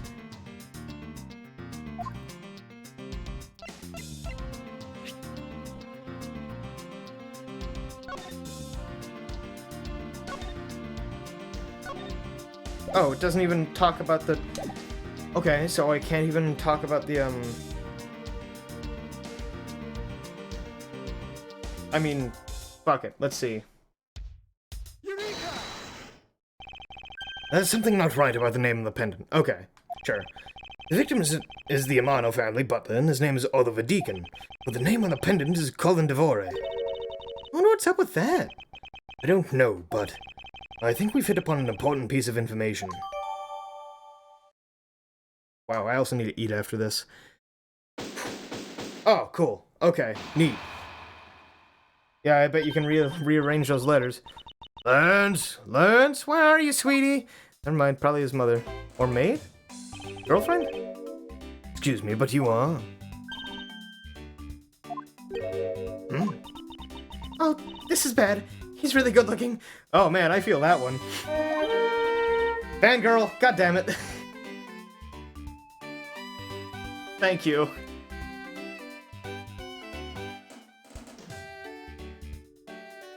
Stop it, Lauren. You can't let yourself fall to a playboy like him. You're in love with... It's like someone doesn't know the meaning of the phrase inner monologue, huh?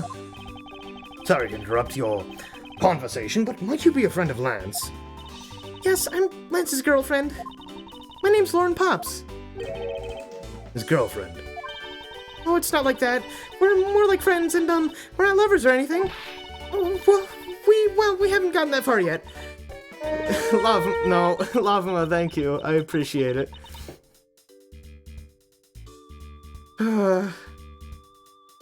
God damn it. No, you're gonna spark a war. Don't you dare. But I guess how people are going to see it, so I should just accept it. I even got this ring as a present from Lance. It's a ring pop. Lady. Calm yourself down.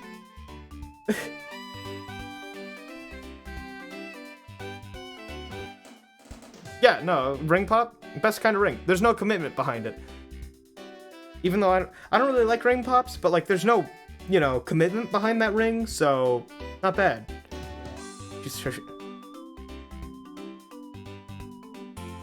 Anyway, I have a knife.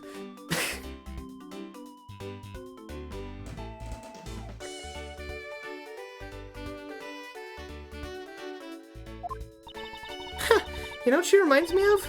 A cartoon character. May I inquire as to why you're here? I haven't been able to get in contact with Lance recently. And I began to get really worried. I looked everywhere for him, and I heard about the kidnapping, so I came here. Wow, you really are strong for having made it through all this by yourself. Is it true? Has Lance really been kidnapped?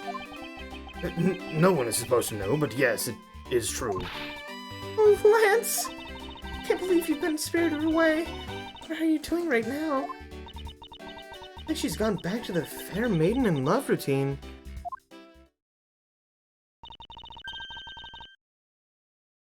Yeah, no, I may or may not have a World War II relic and have a K-bar knife on my desk. Oops. So what I'm saying is, it's stabbed and it will stab again. I swear to God, chat. So, Mr. Edgeworth, where do we go from here? Well, we found a body, so we should look into the murder. God damn it.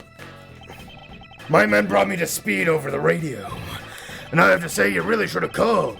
I heard you found something very intriguing. I have nothing to hide, Agent Lang. It's exactly what you see before you. Alright, someone just said stab me daddy, and listen, I'm not into that sort of thing. I'll take it from here. Yeah, that guy's really dead. Hey, you waiting for an invitation? Hurry up and detain the suspect now. Suspect? Who? What? Officer Meekins, is it? You're coming with us. What? Sir! I had nothing to do with it, sir! Agent Lang, don't you think you're being a bit rash? Do you even have a good reason to suspect Officer Meekins? Huh. I do that kind of stuff to you prosecutors. It's your job, after all. Like I said earlier, the crime scene isn't as forgiving as your precious courtroom. That's your answer? I know you like your logic and reasoning, but that sort of impractical fluff is not needed out here in the field. All you have to do is arrest a suspicious person after suspicious person. That's how you eliminate crime from the streets. That is not... But that is also precisely how you unnecessarily arrest innocent people by mistake. Innocent people. Nonsense. There's no such thing as an innocent person. We've all got a blemish or two in our hearts. That's tyranny. I won't allow such a thing to go unchecked before my eyes. Too bad you don't call the shots around here. As I have sworn to uphold the laws of this land, I can't allow you to take this man in. That you would arrest a man on false charges without even conducting an investigation. Have you no honor as a member of law enforcement? You! How dare you speak so disrespectfully to our Shifu? Hold it!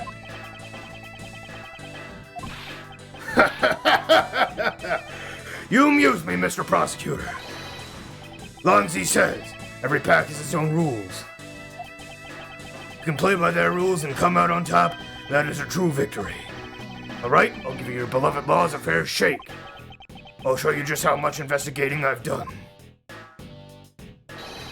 Through my line of logic. I sort of do love Lang. Before this, though... Wow, I gotta eat. Like, I gotta put something in me right now. 5-minute break, I'll be right back. In the meantime, just look at Lang, I guess. I'll be right back.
Okay, I'm back. And, oh, god damn it. Fangirl.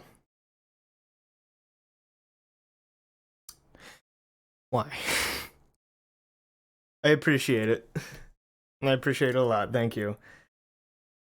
Yeah, of course I found out. I have a whole feed on when things get gifted.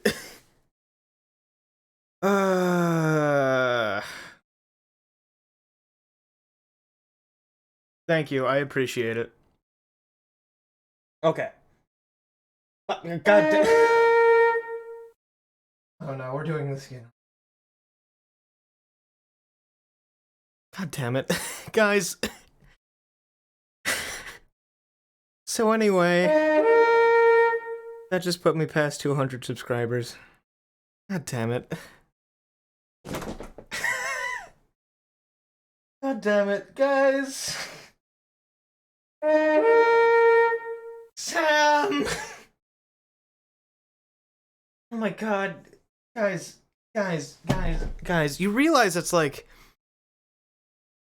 almost partner level shit, right? Like, dude, that's fucking insane. Like, that's fucking insane. I'm not even I'm like, granted, I'm like 2 away from 1,000 followers, but that means, okay. No. Guys. Jesus. Alright. So, 1,000 divided by 200. Alright. Do you realize what that means? Oh my god.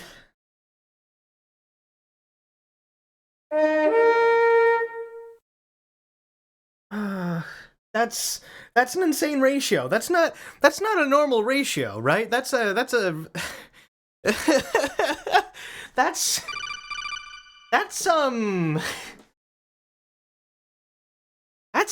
really big ratio. That's nuts. That's bizarre. Oh, okay.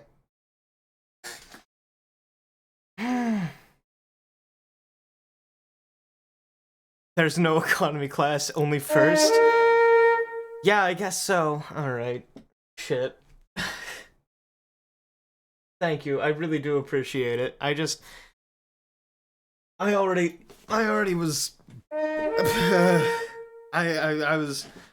I was already, like, broken twice during the Mega Variety stream, and now you're trying to do it again. Okay. Now hear this. All hands man your battle station. Shit, man.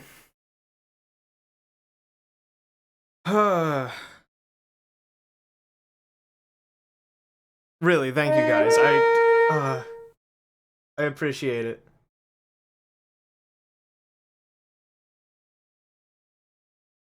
Yeah, no, that's one of my favorite notifications. Battlefront 2 has good notification stuff. I'm gonna eventually make one for the Republic! Because, it's good.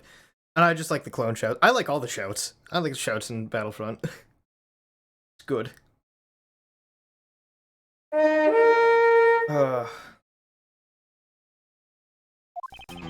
I've seen a lot of bodies like the one being carted off in my time. I can say he was shot in a single glance, but even you figured that match out, right? I think Watch Those Wrist Rockets is already a thing. I plan on getting the CISs, but I have just Republic and Empire ones at the moment. With your current gun mods, it's not exactly easy to get your hands on a gun. Not unless you're a member of law enforcement, like Officer Meekins, isn't that right? That's your reasoning. Solid as rock.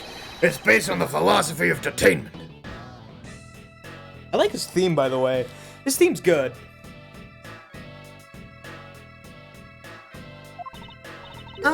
What's this philosophy of detainment? Ha! You don't know? In that case, pay attention, girlie. In my country, the criminals have a saying. Beware of the wolf. Fangirl... Thank you, I appreciate it.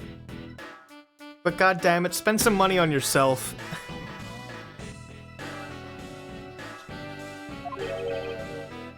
Why the wolf? Because in my language, Lang means wolf, and you don't mess with me or my pack. And as for the detainment philosophy, it's a father of my honorable ancestor, Lang Zi. You'd think I haven't heard of him and his teaching as he's that famous. God damn it, Lava. No! Ah! You throw out your back and needed comfort? Spend that money on, like, good food. Treat yourself to good food or something. I don't know. Get yourself like I don't know. I like food a lot. Get good food. I'm not food. I'm not... Food for the soul, okay. Well, you turn that around. I'm not material sustenance, though, which you should also make sure you have.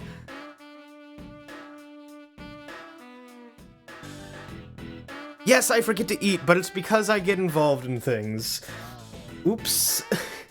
I'm a snack. Yes, I am. I am hot as fuck, I'll give you that.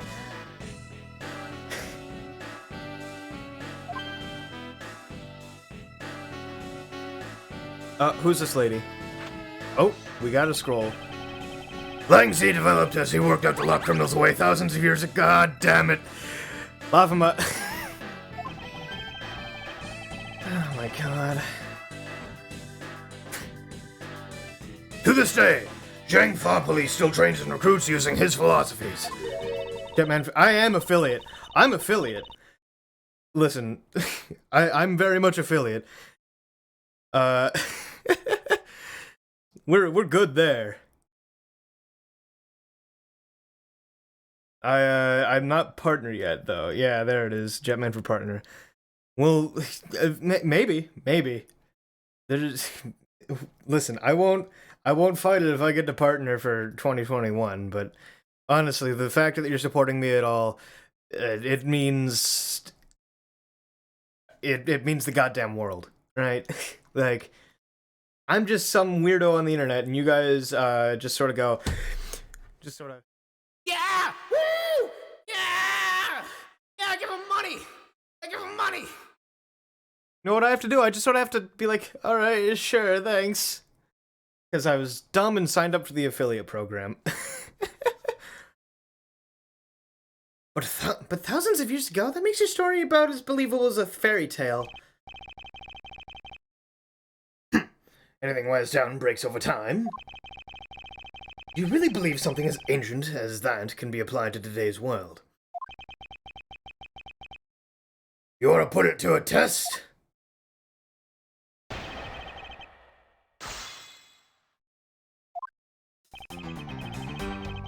Alright. Let's talk about the body.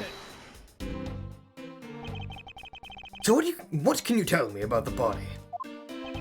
A lot. Even on an autopsy, I have my ways. They teach you the basics of forensics along the detention philosophy.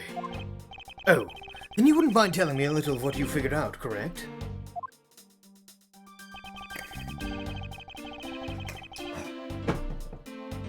Hold it! Yes, I think anyone who saw the bullet wounds would come to the same conclusion. I mean, I'm right there with you, fangirl, but I could also be Phoenix and give me some Edgeworth. You see, I like both. As a useless bisexual, two hot men? I can't decide. There aren't really any... Yeah, okay, no, in this one I'm just absolutely gay. Whoops. I like Phoenix and Edgeworth. And also Godot. And Gumshoe, I'll be honest.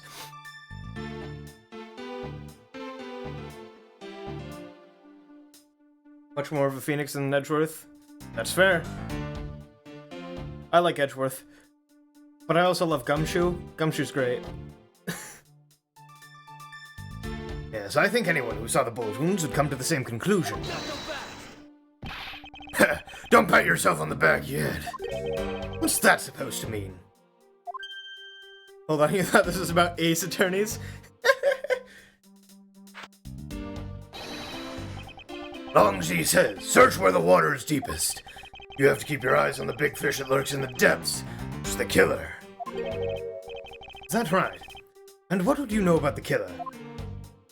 Real talk, Lang's partner? I don't know, I know nothing about her yet. Bicons? Yeah, no, I love the term bicon. It's such a good one. Perfect.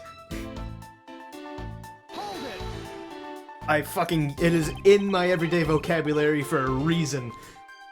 It would appear you've studied a little of our laws. Studied? Who needs to study what every child on any street corner already knows? It's that. Shina! The Federal Firearms Restriction Act. That's it.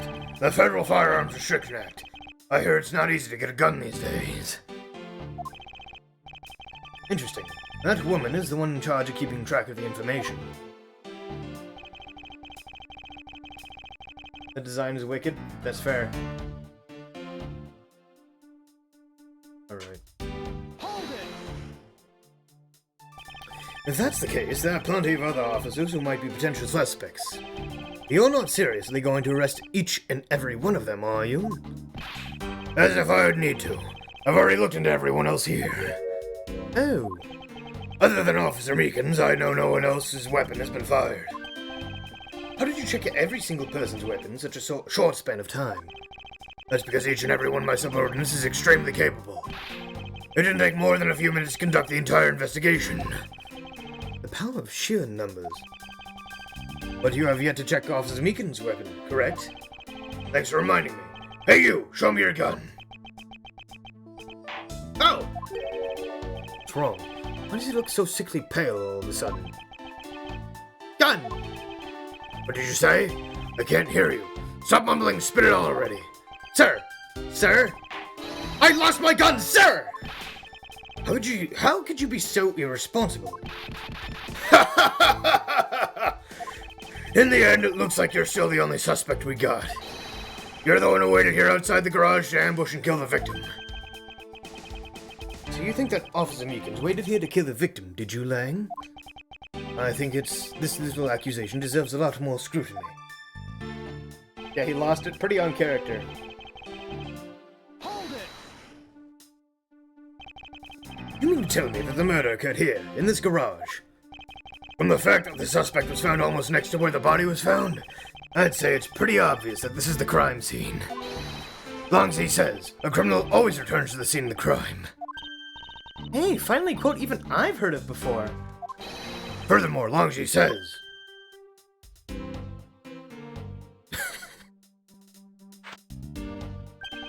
Successful investigations are the result of multiple returns to a crime scene.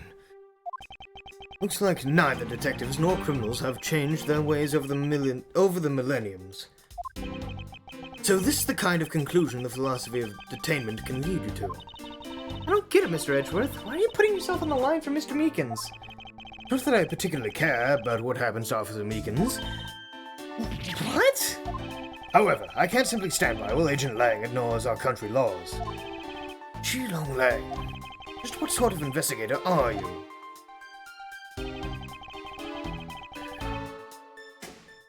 Okay.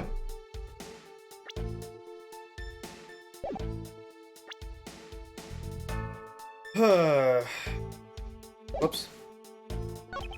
Say you shot, yeah, okay. Show my bat. Yeah, no, present badge. I don't wanna.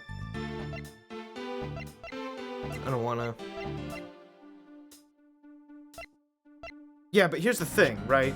Because it wasn't bloody at all in there. There should have been more viscera. More gore. Unfortunately for you, Agent Lang, that simply is not possible. What do you mean? You've seen the crime scene for yourself. Oh, hell yeah, the theme's pumping up. And while you're looking, did you not think to yourself that it was a little too clean? Ah! So, did you notice that there was too little blood? Do you still wish to claim that Officer Meekins committed the murder here? Because this isn't the crime scene, and if it was your men who led you to think it was, then I suggest that you leave this case to the local police to set the record straight. Not bad. I see your logic can be just as sound as mine. In that case, let me ask you this. Don't you think it's weird that Officer was hanging around here in the first place? Weird? How so? Hey you! Your squad's not even supposed to be in this area, right? What were you doing neglecting your duties and loafing around here? Don't you dare give me some lame excuse like I found myself taking a walk. But sir, I really did take a walk, sir! You're a disgrace. How dare you take your pack obligation so lightly? Officer Meekins is looking extra meek. Is he hiding something? Mr. Edgeworth! Please, sir! Save me from the way you did earlier, please, sir! Officer Meekins, please give us a detailed account of what happened. Sir, not you too!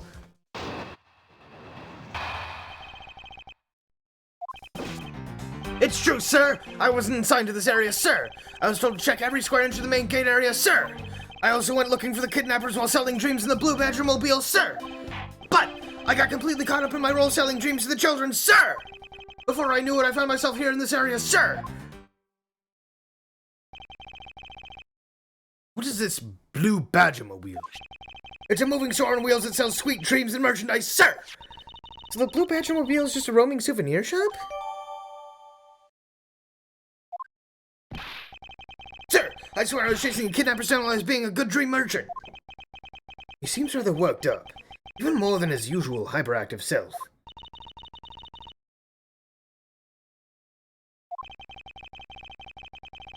Eat 19 child, little baby, tiny little baby, child. I say, being 21. You try to calm down and lower your voice to a more reasonable level, officer. Sir! Roger, sir.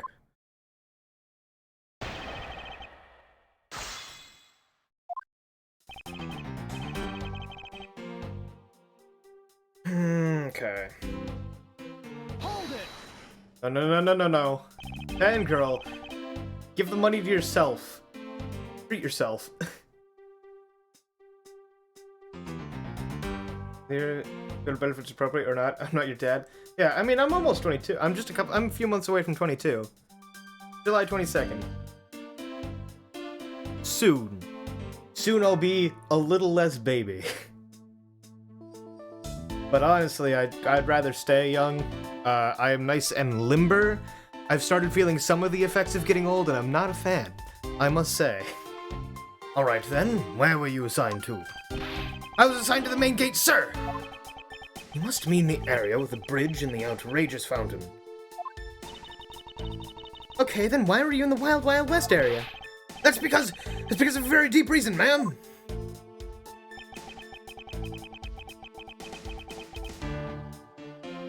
Let's talk about it.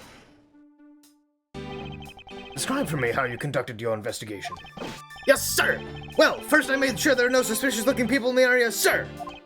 But the only people that seemed to gather around me were little girls, sir! Well, what did you expect when you're dressed like the Blue Badger? I thought I had no choice to that point, sir, so... I mean, my right wrist is fucked. Not like to an excruciating degree or anything, but I can't bend it as well as my left, because I fucked it up, back when I got badgered into football in high school.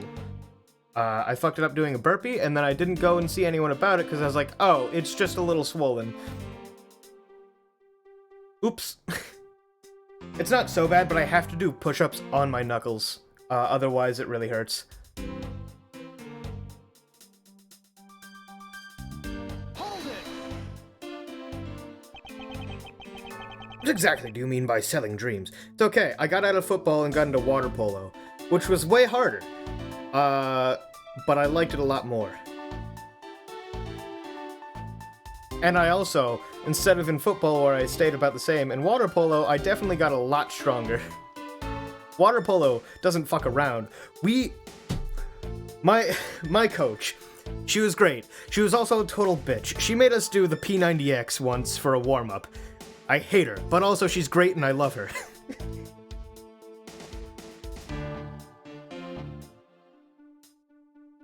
What exactly do you mean by selling dreams? Sir, the Blue Badger Mobile is where dreams are collected. What? Sweetness like you've never known except in dreams, ma'am. Like innocence drops. And bitterness found only in nightmares, ma'am. Like guilty jawbreakers. Selling those as I push the Blue Badger Mobile along to my sworn duty, ma'am. Okay. Hold it! You completely forgot to look for the kidnappers. No, sir! Of course not, sir! I would never do something like that, sir!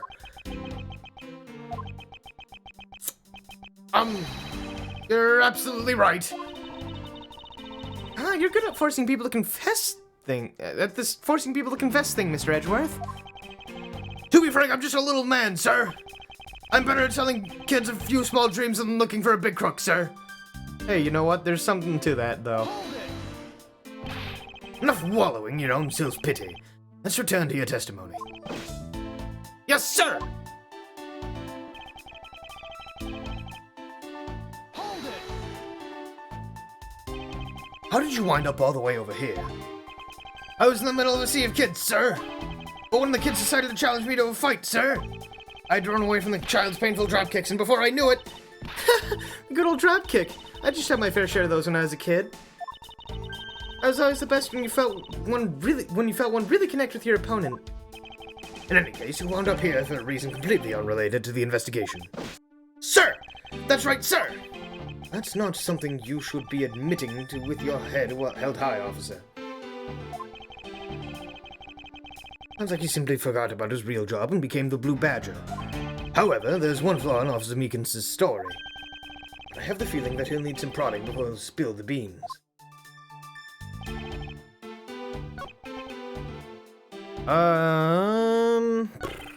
Went looking... I knew it, found yourself in this area.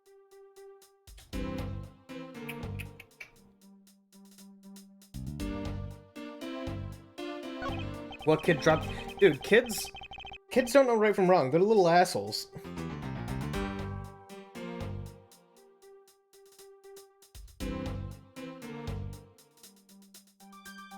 Hold on. I just want to look at things.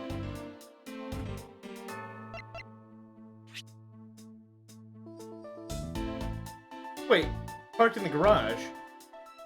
So he couldn't have been using it if he was just standing out here, right?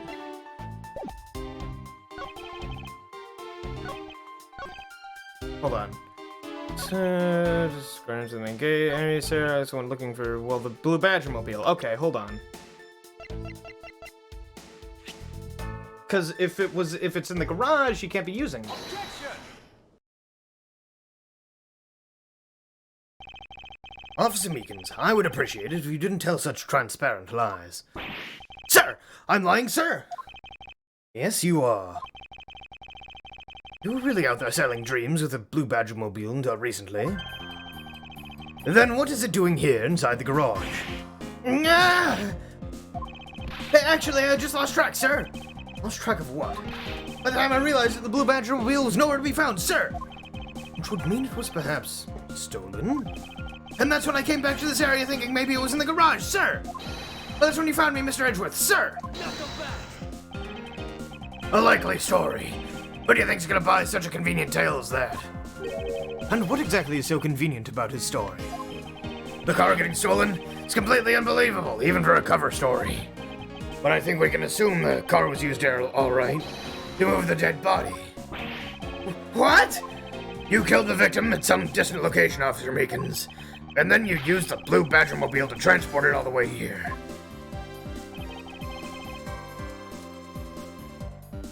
The Lang voice reminds me of cartoon Wolverine. That's sort of exactly what I was going for. So, good on me. Now then, you're coming with me. But it wasn't me! Sir, the killer, sir! It wasn't me, sir! Agent Lang, wait. What do you want now? We still don't know. We still don't know where the real scene of the crime is. You can't say we know all the facts in this case, let alone the truth. I told you, truth's smooth, I couldn't care less. Our job is to catch the crook. You'll find out your precious truth after we arrest this guy and take him in. That's the job of you prosecutors in your fancy courts with your logic. As for us, we don't have that kind of time to waste. Oh, you boorish buffoon. I think you need to leave. What? We need to get the body to autopsy and you guys are getting in the way. You would interfere with another one of my investigations. Hey now, let's not forget who holds the actual authority to conduct investigations here. I'm afraid the one doing the interrupting is you, my ignorant little pretty boy. Oh. Now, be a good fancy boy and get out of my sight. You don't. I'll arrest you for obstruction of justice. Edgeworth is very pretty. Okay. We'll end it there. Save.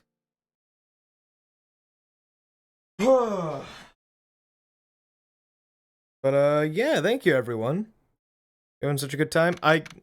My throat is tired, because we did a lot this weekend, and I need to eat more than, like, the small snack I got.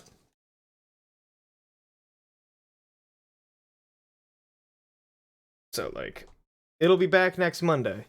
Don't imagine Edgeworth's voice in the way I portray it, but you appreciate the over-British accent. Yeah, it's all good. I don't have to be the correct portrayal, I just have to be my portrayal.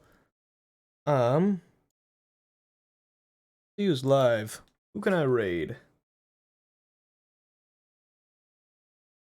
You misread that size catheter? Christ. Alright.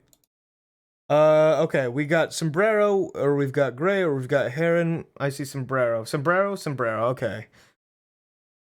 I see 2 Sombrero, 1 Crow. We'll,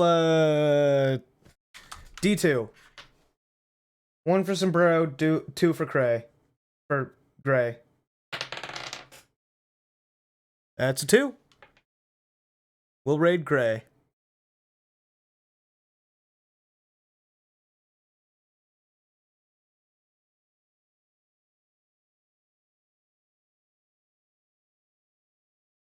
He's playing Control. I've never played it, but go give Gray a good time. He's a super cool dude. And I'll see you guys on Wednesday. Duke and I will be doing stuff. Death Stranding's out the window until, you know, it's on hiatus, but Duke and I are still gonna fuck around and do whatever.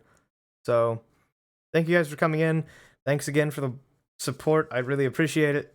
And be sure to give Gray a good time. He's cool. Get out of here.